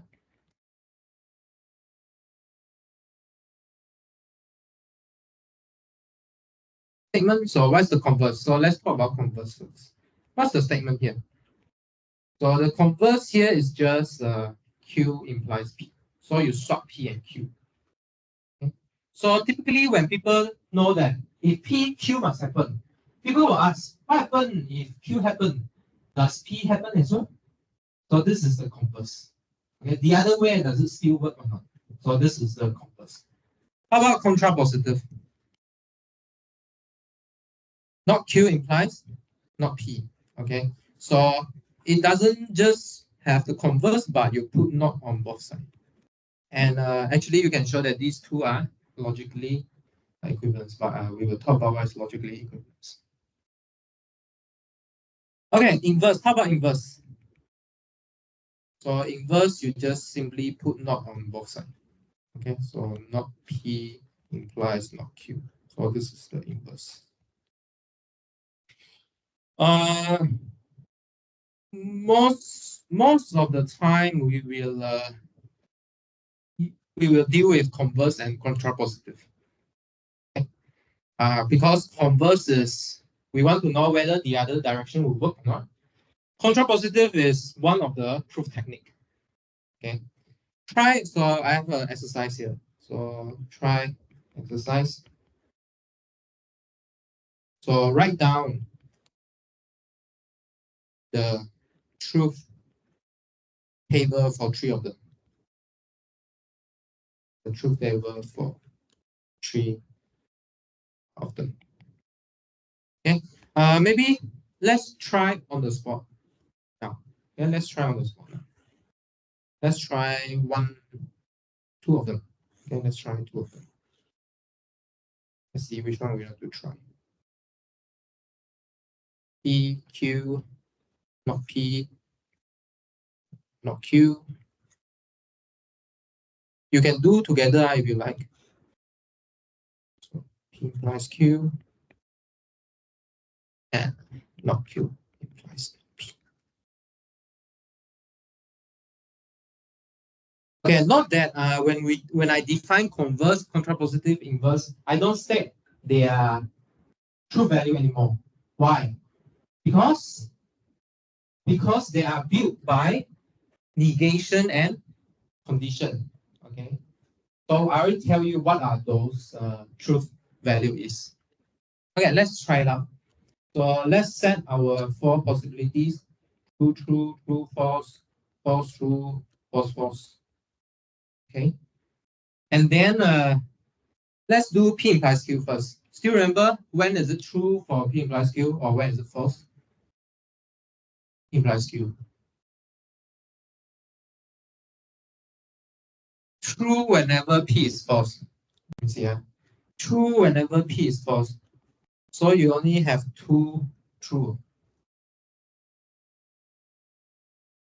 True whenever Q is true, you only also get two true. So you need to get three true here, right? So you can mention that it is false when P is true and Q is false. Okay. Yeah. So you just talk about the false. Okay.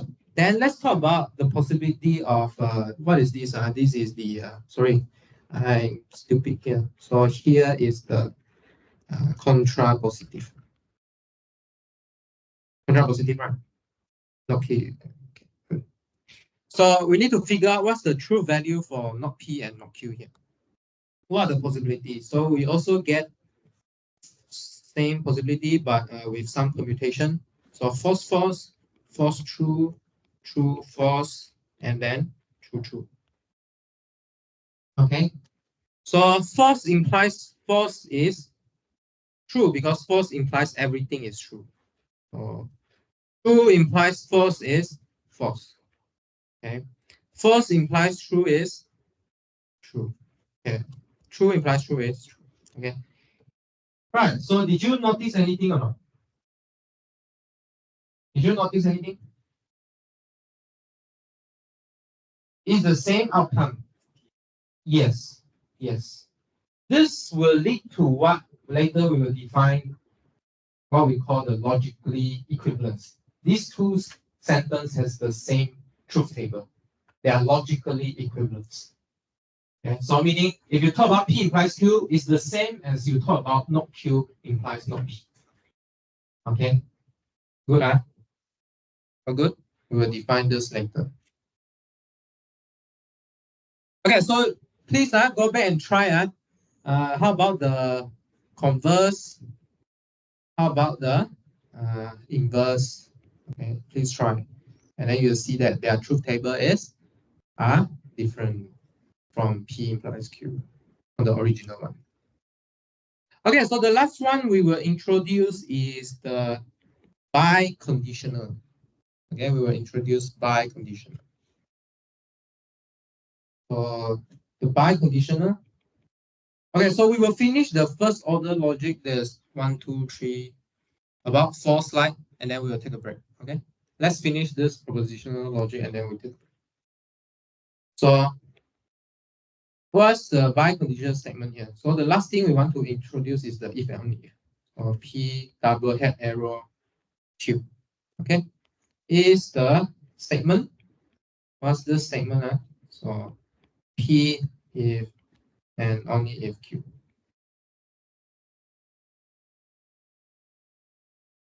Okay, so when is this true? Anyone want to try? When is this true?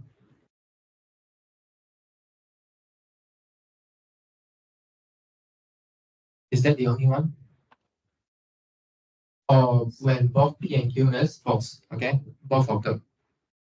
Or let me just use truth table to talk about it. I'll put a full sentence in my lecture notes.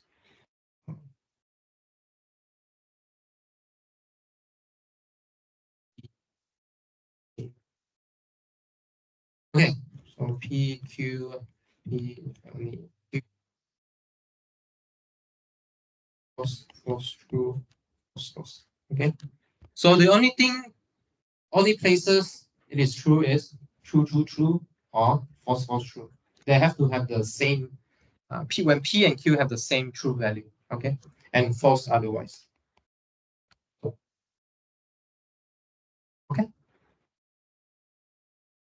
Okay.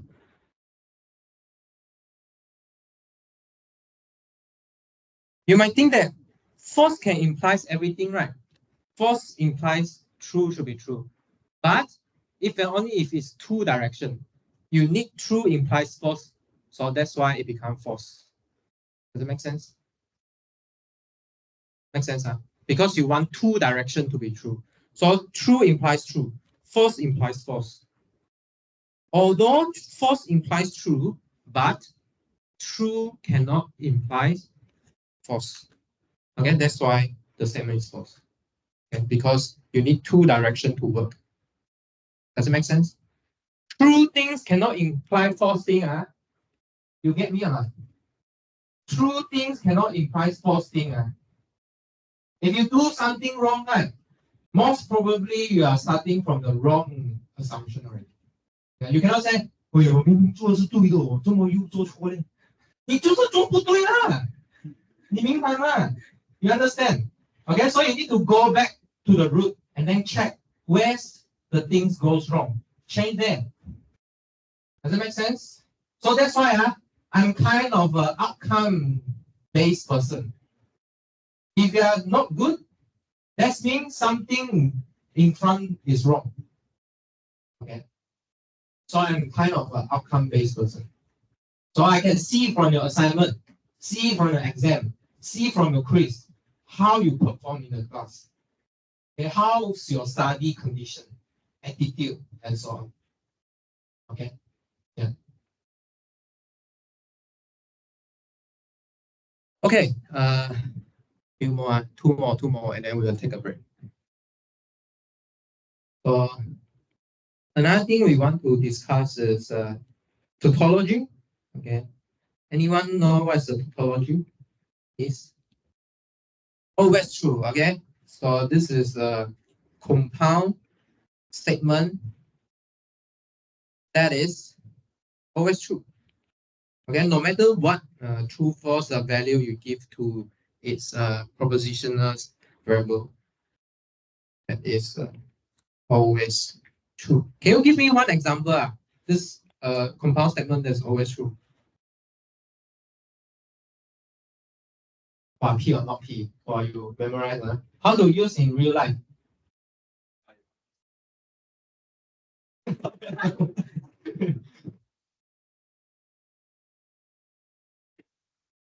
Or maybe Yeah, right. That's one of the example. And then another thing, maybe you say Ethan.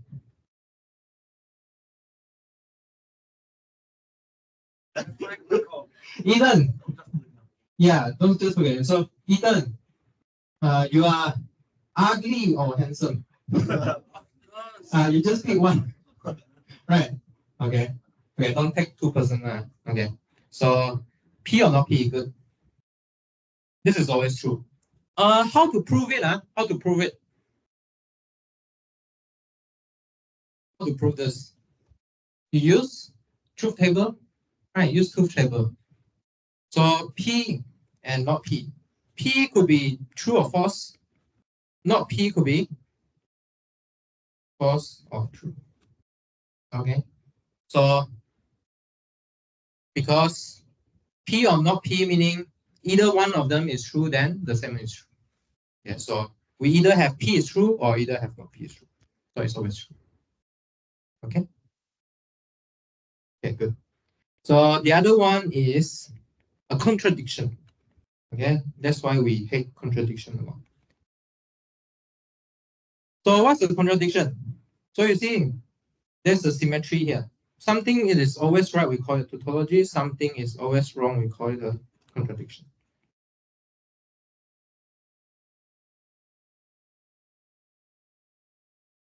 It's always false. So what kind of contradiction you can have?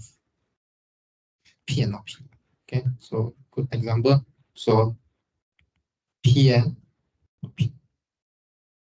Okay, so you cannot be sleeping and not sleeping at the same time. But something interesting happened in quantum mechanics.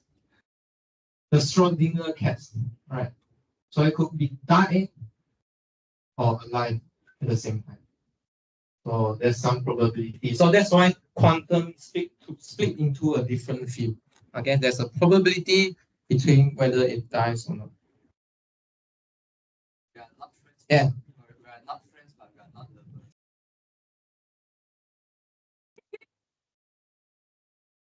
That's just the two category you have, either friend or lover. Maybe you could have third category, I'm not sure. Yeah.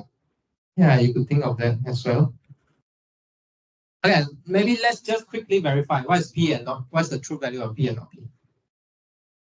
It's false always because you always have a false inside your segment. It's always false. Okay, on one side, there's a thing that always true. On the other side, there's one thing that's always false. And okay, last idea here. So, last idea. For two compound statement P and Q are logically equivalent. Okay. If they have the same truth values, or we will say that if they have the same truth value, meaning what? P, if and only if Q is a tautology. Okay. If they have the same true values, meaning what? Either true or false. But true, false is always true when true and false is always true only in biconditional statement. Okay. So if P implies Q is always true, okay, it is true only when P and Q have the both same true values. So one exercise is so example is the De Morgan's law.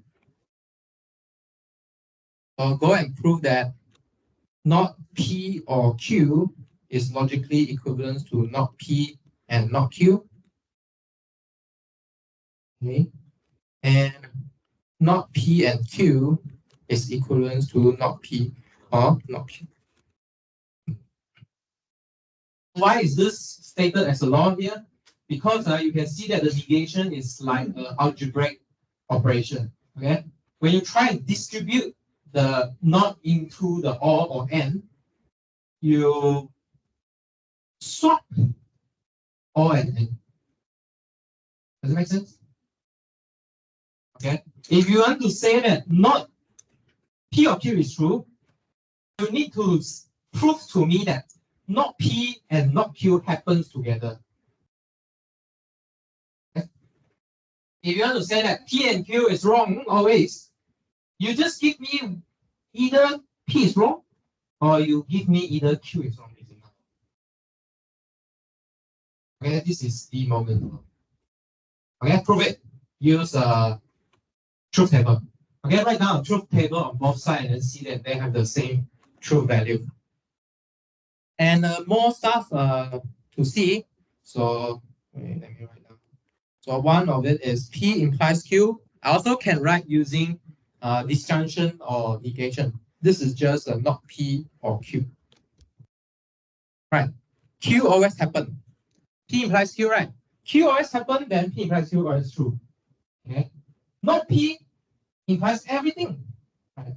So if not P is true, then P implies Q is true. So either these two you get is true, then P implies Q is true. Sense? Okay. Right. Still remember last time we said P implies Q is what? If Q is true, I don't care what is P already. If P is false, I also don't care what is Q already. False implies everything. Okay. Another thing is contra positive, what we have proved just now. So P implies Q is also logically equivalent to not Q implies not P. So it's the contra positive. And last thing, the biconditional statement. P if and only if Q is what? You need to prove two things. P implies Q and Q implies P. Just now I secretly use it. Okay, but these are the same. So to prove this, you should write down the truth value. Okay, so in the class, right, I might not have time to go through all the exercises or examples, but I will do at least one. Okay, and then you should go back and try it out. Please go and try it out. Don't just in class. I know what he said. I understand. And then test come out. Don't know what to write. Okay, please do because you know why you need to do You need muscle memory. You need to train your muscle to write word. Otherwise, you know, but your hand don't want to move. Okay, so you need to use both. Okay, hand and brain together. So please do if you found out any problem or you don't understand, you just refer to me. Okay, post in the Moodle or later if they set up the team message. Okay, or you just message me, email me again, and then we can bring up to the next lecture. It's not like this lecture I thought about this. I don't want to say again. Not like that. Maybe the other teacher is like that, but I don't care. I'm different. Okay, so I'm different from the other lecturer, so don't compare me to the rest. Okay, I have my own style. All right. Any question now before we jump to the next? Okay, take a break and then we'll jump to the next part. Any question before we conclude this propositional logic? Any question? No? No? Okay, let's take a break. 2:16, we will come back. 2:16.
还有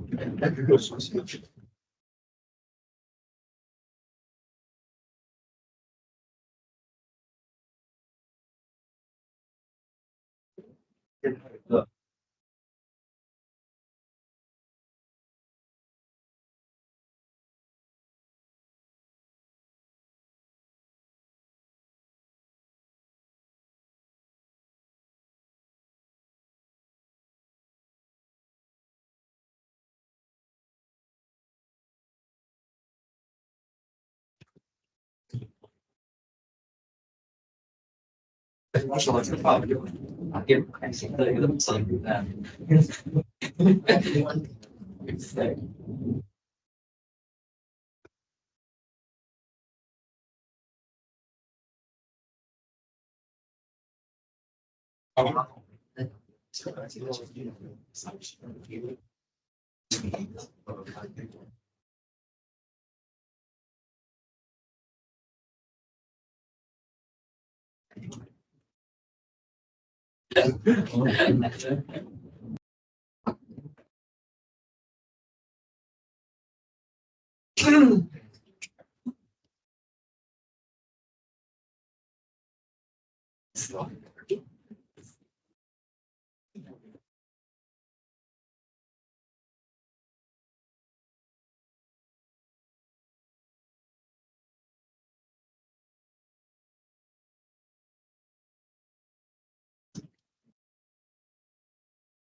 这个内容啊，这个内容可以在那个 relevant 里面找啊，因为这个其实是以前的那个你会啊，你顺便我抽出来啊，你们也是用 Rosen 对不对？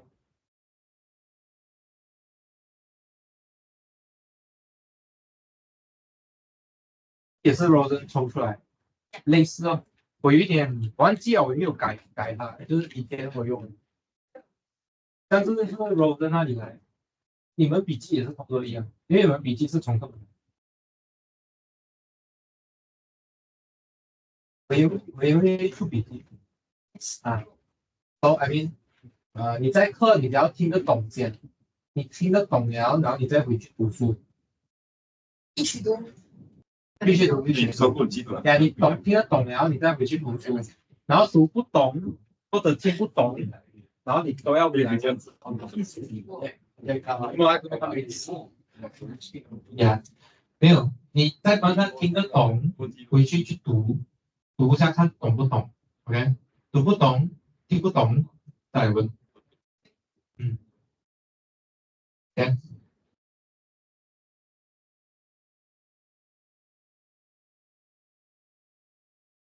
说之前有那个学生来 feedback 说，可能说 office hour 会好过 lectures。我觉得这个东西是蛮正常的，因为我以前也是听不懂，然后我去一直问老师，然后 lecture，office hour 才问得懂。为什么？我可以告诉你为什么？因为在 office hour 里面，他是一直在问问题的，然后我就一直回答，一直回答。但是他在 lecture 部分呢，就我一直在讲，所以我就你可以这样讲吧，yeah，但是就是说，所以我就 encourage 你在班上问啊，yeah，所以你要多问一点哦，小兵，会不会拖进度不是？OK，这非常重要这个问题，会不会拖？会，但是呢，我告诉你，我会 control 那个节奏。OK，你尽管拖我。OK，我的目标是要我把我的东西讲完，你的目标是不要让我的东西讲完，好不好？这样讲可以吗？可以这样讲吗？OK，我的目标是把我的 lecture 讲完，你的目标是尽量不要让我的 lecture 讲完。OK，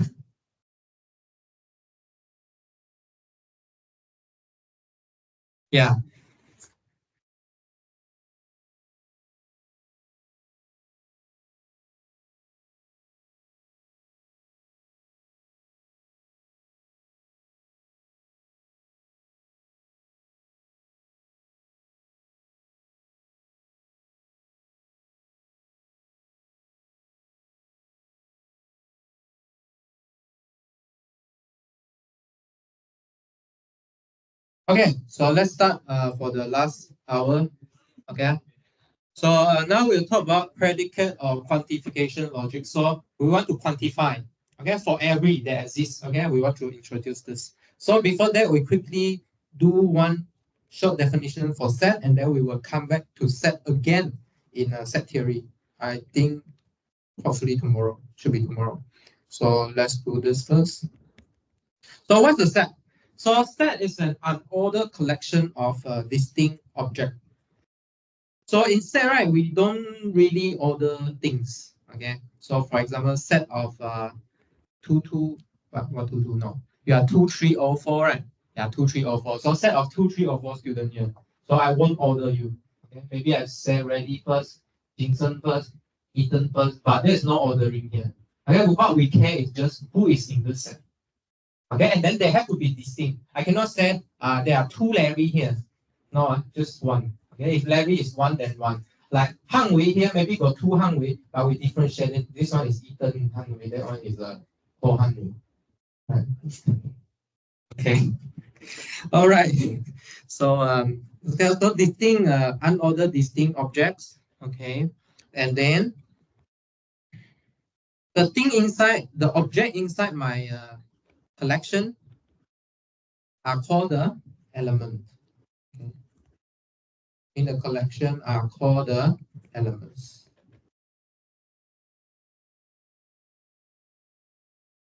So set, inside the set, the things inside the set we call the elements. So normally we write what? We will write, for example, X is in S. Okay. So, or we say the set S contain element beta S. Okay. So there are English meaning here, right? So the first English sentence is what? Statement is what? S is an element of the set big X, okay, capital X. Or if I change direction, how to change my sentence here? Or the set S contains, okay, contains the element little s. Okay, so although they mean the same, but English you can express it in a different way. So in the mathematician's eyes, right, when we see symbols, straight away translate to English. Translate to a language that you know. Okay, so we make it into symbol so that everyone can understand. So that's why you see a lot of symbol in the Egypt. The Egyptian, they have they have these how to say heritage. Their heritage, right? They draw symbols on the walls, on the cave, in the cave, right? In the wall cave, right? Those are just symbols, and they expect you to read it. Okay. So for example, let's talk about few set here. So how about a set of fruits? So what should be in this set of fruits? Can you tell me? Durian, wow, nice. This is the fruit king in Malaysia. It's a fruit king. What's that? What? Papaya? Who say? Who is Brian? Who is Brian? Huh? Student, huh? Oh, okay, I call police.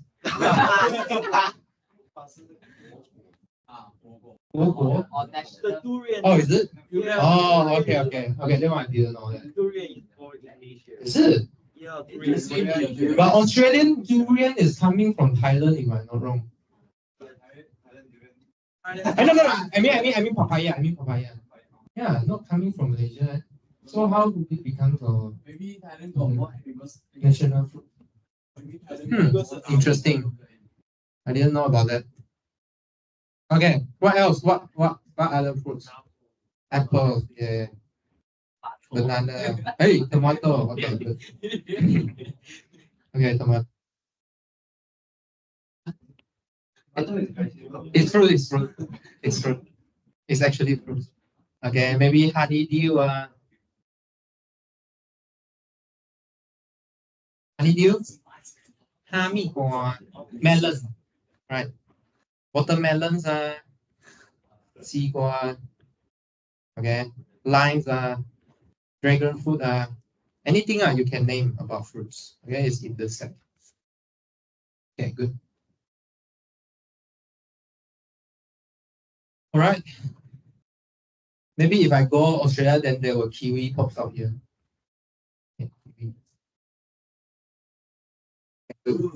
What? Kangaroo? Okay, I didn't know kangaroo is a fruit. But anyway. Okay, so this is what we call a roster notation. Okay, so this is what a roster notation is. So we list out the elements. Okay, so there's a notation we call the set builder notation. Okay, so what do I mean by set builder notation here? So let me give an example. So for example, let me put a discounted ticket target to go somewhere lagoon. So who can get this discounted target ticket? So these are males and females, right? But I don't want all the females or males, okay? Only those males and females, maybe be disabled. Okay, I don't differentiate disabled, but I can split everyone into males and females, right? Maybe not the case in Australia, but in Malaysia still works. So males and females less than or equals to 15 years old, okay? Who buy ticket on April, okay? April of 2020. 24. Okay, on this mark. So this is a set builder notation. Okay, you restrict the audience that you have based on some condition. Does it make sense? Can you differentiate these two or not? Okay, I restrict condition on my audience. Okay, for rooster, I just list out everything, every guy inside.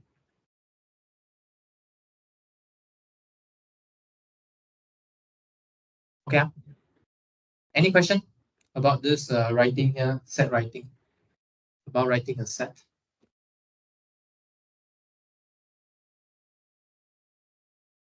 Any question?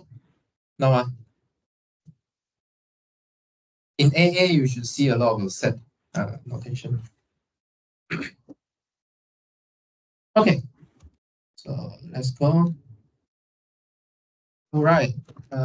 So we want to build a certain set. Okay, so let P bracket X again be a statement that involves a variable, okay, which is X. So,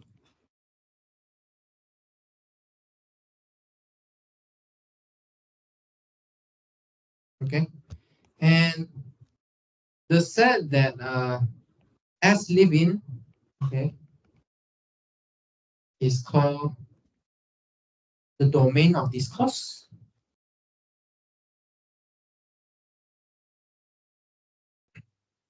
Also of the line pops up. Okay, or sometimes we call it a universe of discourse, or sometimes we just call it a domain.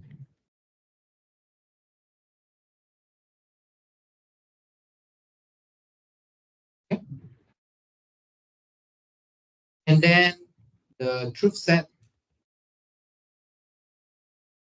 type of a statement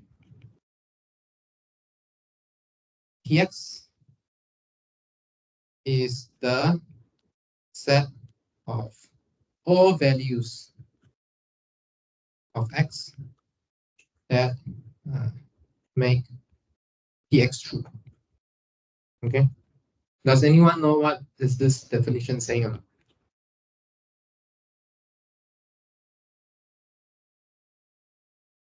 So the definition say let Px be a statement involving the variable P. Okay. So let's take a statement that involves some variable. For example, what? For example, the fruit is sweet. The fruit is sweet. It's a statement or not? You can decide whether it's true or not. Sweet or not sweet. This one's sour. Right? Okay. But the fruit here, I didn't say what fruit. So it becomes a variable. Are you eating a watermelon or not? Are you eating a dragon fruit or not? Are you eating a unripened banana? Right. Okay. So fruit here becomes the variable x. Okay. So the domain of discourse here we can consider what? All fruit, no? So what's the true set of this? What's the true set of this segment here? What fruit is sweet? When is this statement true? What fruit is sweet? What fruit? What's the true set of this statement here? So let PS equals to this statement. So what fruit is sweet? What's the true set of this? Banana. Banana sweet or not? Quite sweet, huh? What else? Huh? Watermelon. Okay. Watermelon is quite sweet. Anything that's not sweet, Blueberry. Busol. Sweet and busol is different, right? Not sweet is busol, right? Yes. Not right. So not sweet could be sour, could be bitter, right? Could be what? What's not sweet? Maybe there's one thing not sweet. Sour, is it called sour deal? Not sour deal. What is it called? No. Sour what? Sour salt. Yes. Sour salt. 红毛榴莲.红毛榴莲? Sour salt. It's quite sour. Most of the time it's sour. Right? Yeah. So sour salt is not in the true set. Sour salt, how to write? Sour SOP. Yeah. Okay. Thank you. So this is not in the set. Okay, it's most of the time sour. Okay. 红毛榴莲. Dragon fruit sometimes also not sweet, right? Dragon fruit. Right, pineapple. Oh, pineapple, yeah. Pineapple, yeah. Pineapple. Right. Okay. Okay, so this is involved variable. So what fruits we are talking about? Okay, so next we want to quantify this statement now. So the universal quantification. Oh, wait. So just now, Wasabi asked about where this item come from. So these items are all coming from Rosen. Okay, Rosen is the textbook you use for your discrete math. Okay, you can check it back there. If not, you can go to the developments that I introduced in the suggested reading. I think I will put out the textbook for you as well. And I think I did some modification here, but it's similar. So what's the universal quantification for x? Okay. So universal, trying to include everything.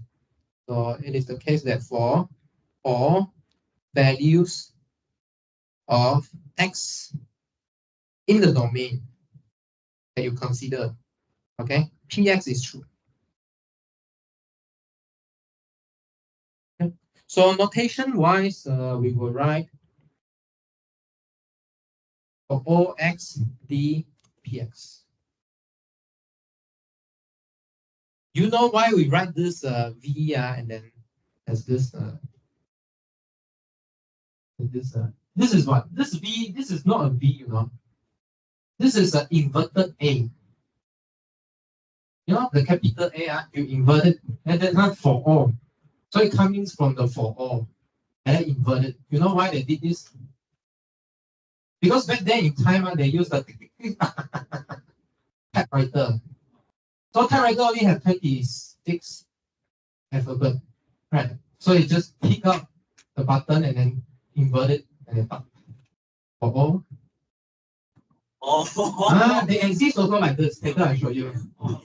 They invert it. E also like that. There exists. Later I show you. Okay. So this is for all. For all x in d px. Okay. And then the definition. Oh, I think it's true. Please check it. Maybe sometime what I say is not true, but I think it's true. Larry can help verify this. I think it's true because this is what my lecturer told me.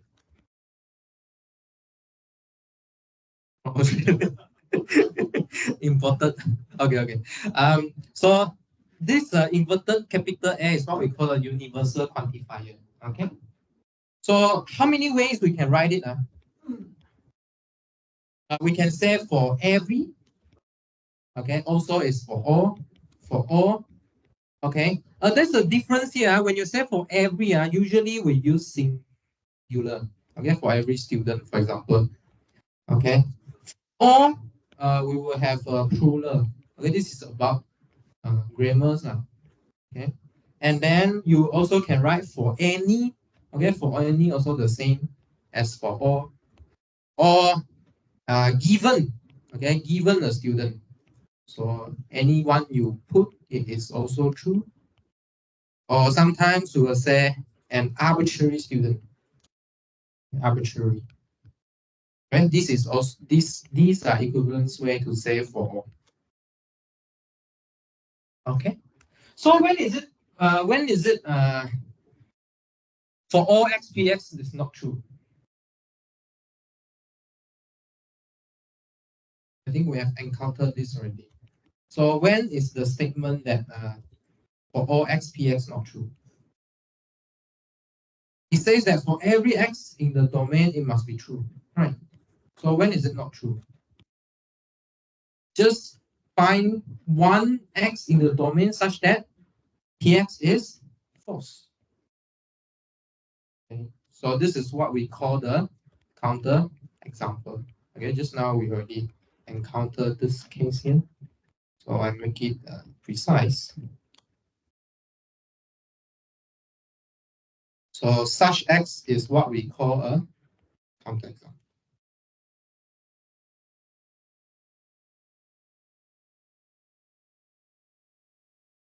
So for example, just now we already gave an example, right? Let's say I quantify my sentence that the fruit is sweet. So I quantify that all fruits are sweet. Okay, so this is the statement, right? True or false? False. Okay, just now we said that soursop is not in there.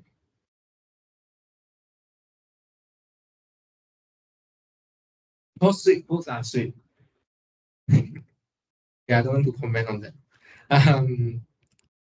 Okay. All sweet foods are sweet. Okay. After doing this universal quantification, let's do the existential one. Okay, as this quantification.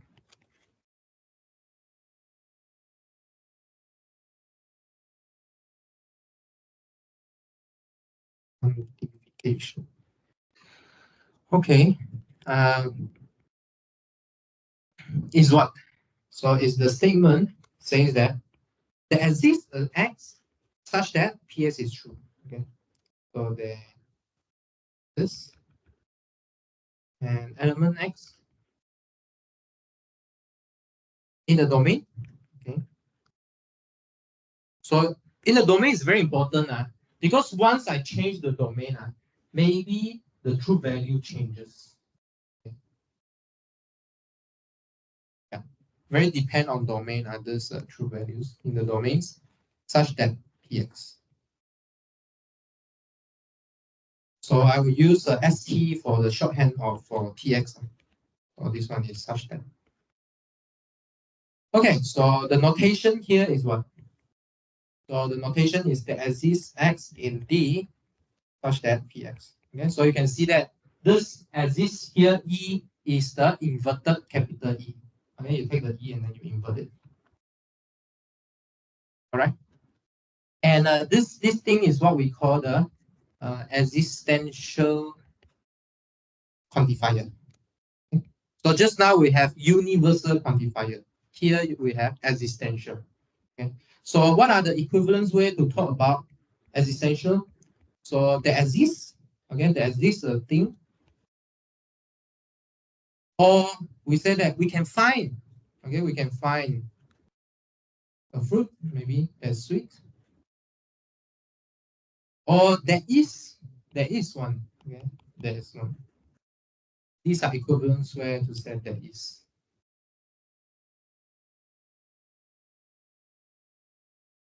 Okay. So for example, there is a sweet fruit. There is sweet fruit. Okay. So you need to ask where is it, right? So my domains of this course is like all fruits. Okay, all fruits. So this statement is true or false? True or false? Yeah, true or false? True, right? Okay, so you need to produce one. What is the sweet? What fruits are sweet? What fruits are sweet? Yeah, what fruit is sweet? Which one? Melon. Okay, maybe melon. But how about I change my domain of discourse? Okay, I change to fruits in my fridge. Okay, this week I forget to do my grocery shopping. I only have sour salt.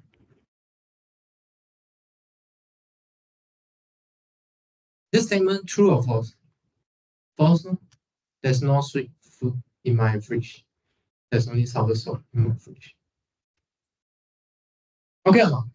You see, I was trying to like bring your daily life into some mathematical thinking, so that you don't think that mathematics is split from your life. Huh? Then you what? You're going to end your life. No, I mean it will make your life more transparent. More transparent. You will live a transparent life. 活得够透彻。Okay, it's okay. So I'll stop here.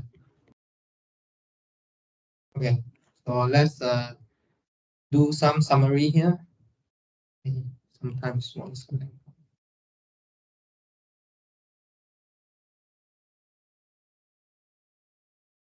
Okay. So let's do some summary here. That's the one. Okay. So there are two types of statement we quantify. So two types of quantification. So for all px or there exists x px. Okay. So we want to talk about when are they true, when are they false. When true and when false. Okay, what time is it? Okay, let's check on people. Okay, so Zhongyi, when is for all xpx true?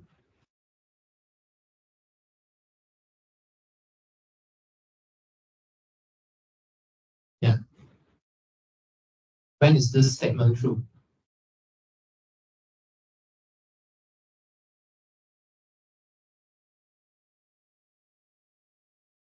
How do you check this segment? For every x, px is true.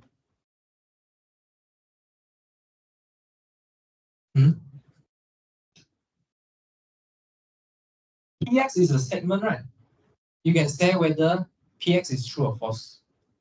But you need to fix your x. The fruit is sweet. So what fruit? Watermelon is sweet. Tomato is sweet.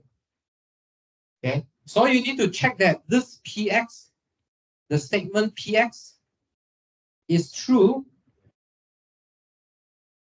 Yes, for all the x, whenever the x is in the domain.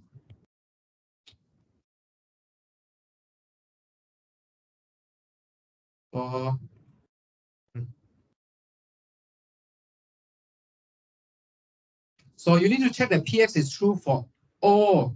Okay, so for every x in the domain. How to check the existence x px is true? Joshua, how do you check the existence x px is true? Px is the thing that you can check whether it's true or not, right? So,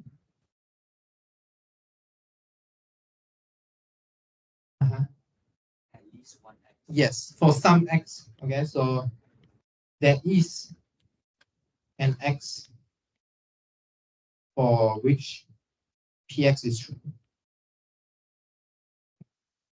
So how to show for all x px is false?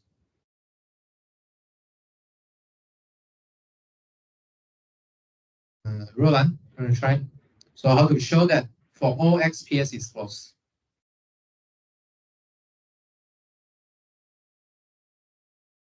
How to show this statement is true? I tell you, hey, it is always true, for everyone is true, Then how you prove me false?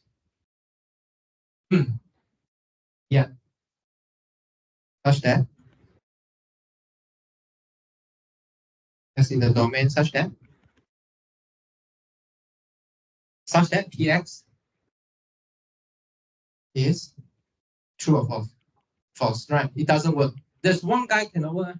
why you say everyone works. Right? That's one thing that it doesn't work. Okay, for every x px, when is it false? You say that, hey, I can find one that works, eh? So how to prove me wrong?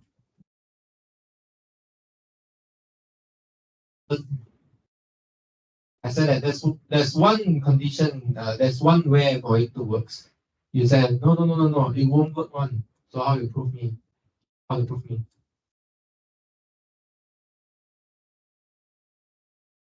Sorry? Not enough. I said that there's one way for it to work, but you want to prove me wrong. There's no way for it to work. You need to prove to me that there's no way for it to work. Okay, so px is false for every x. Okay, not just show me somewhere that it doesn't work. You need to show me for all where it doesn't work. Okay, to show. So this is quite how to say, quite hard. You want to show it. So if you want to show existential statement is true, you just find one is enough. But if you want to prove it wrong, you should prove that there's no way for it to work. Or four. Okay, I think we can still continue. So there's another one, very strong one. Okay, there's a very strong quantification, which we call the uniqueness quantification. We are quite interested in this kind of statement. So what is the uniqueness quantification?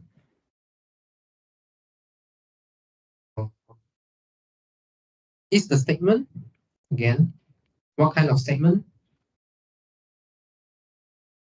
There exists a unique x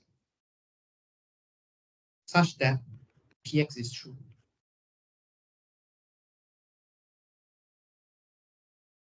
And so this is that abstract algebra always pursue. If the thing exists, is it unique or not? Okay.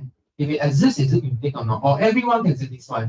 Or just one thing can satisfy? Okay, is it unique? Okay. So the notation here we will write. So the notation is that exists, and then I'm very shocked. Okay, exclamation mark. There's just only one. Okay, in this world. Okay, in this domain, such that px is true. And this is what we call the uniqueness quantifier. So there are three types of quantifier you saw today. Okay, so there are these universal quantifier, okay, for all existential quantifier that exists, and then this one uniqueness that exists, exclamation mark. There's only one. Okay. Very shocked. Very surprised. So aside, what do we say? So sometimes we say there exists a unique one. Okay. Or sometimes we say there is exactly one. Or we say there's one and only one. There's one, okay, and only one. And these are equivalent to say uniqueness. Okay, so just now we mentioned, we still remember the example an hour ago. We said that every number that greater than 1 is less than 1 million. So how we take the negation? Okay, so this is about taking De Morgan's law on quantifier.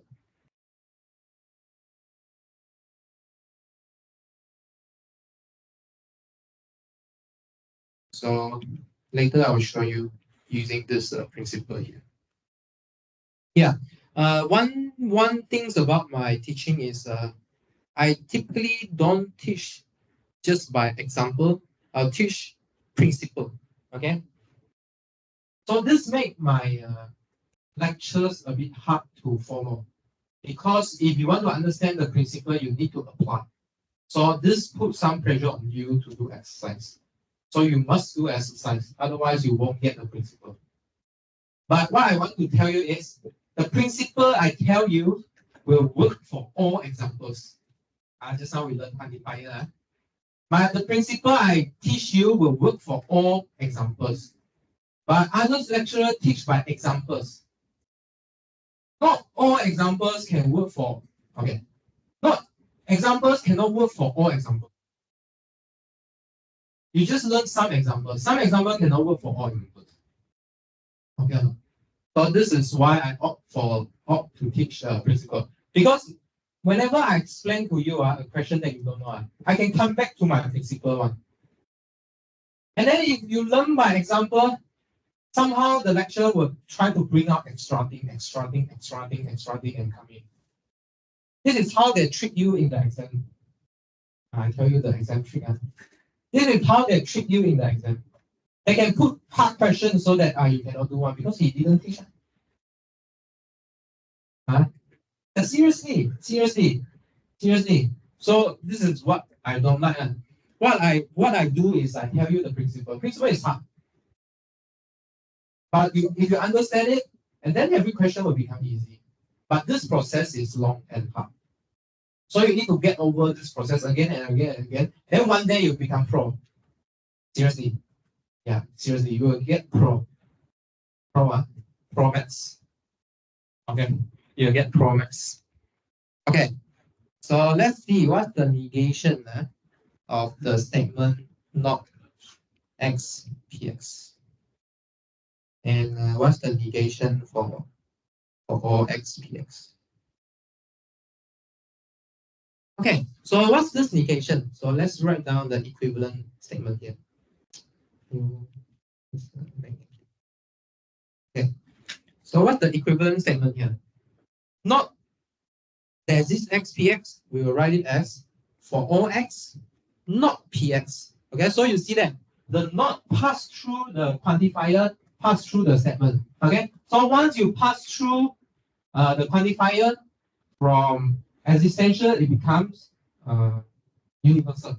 Okay, if it pass through universal, it becomes existential. Okay, and then you negate the statement. Okay, so let's just keep these two for now. Okay, so let's apply to what we have this now. Okay, let's do one exercise, one example to see this.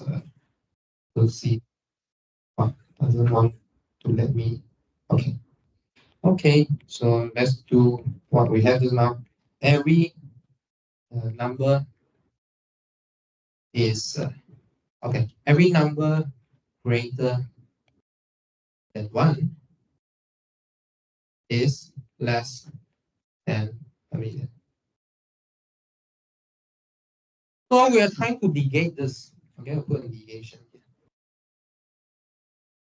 Okay, I put negation here. So how to negate this?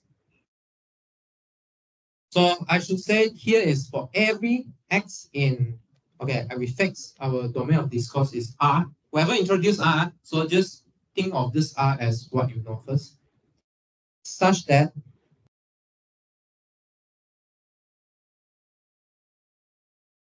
x greater than 1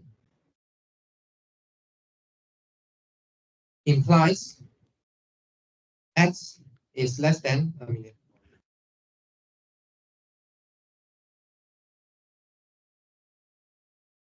Right? Okay, you see? So how you see this? So how you split this English sentence? So you have quantifier here. Okay, and then quantifier here. Okay, and then your px is somewhere here. Does it make sense? Okay, so your px is here. Okay, I block it. I blocked it. Quantifier px. Make sense? Okay, so how to negate this? So my negation goes to quantifier becomes from universal to existential, and then I need to negate my px. Okay, so how to negate this px?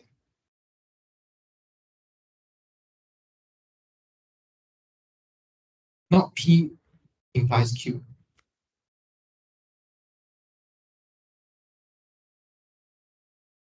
And not P implies Q.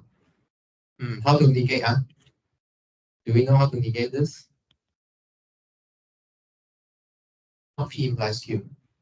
Just now we have some equivalence, logical equivalence for P implies Q, right? What is that? Not P or Q. Okay. So we turn it into negation and disjunction. And here we can use the Morgan's law. So we can find P and not Q. So meaning what? So meaning this, the negation of the original statement becomes what? There exists an X in the domain of discourse such that X is greater than 1 and X is greater or equals to 1 million. And then what we found is X could be 1 million. And then we prove that this is true. True by taking X to be 1 million. Okay, we look back to our example. Any question or not before we finish the day? Any question before we break?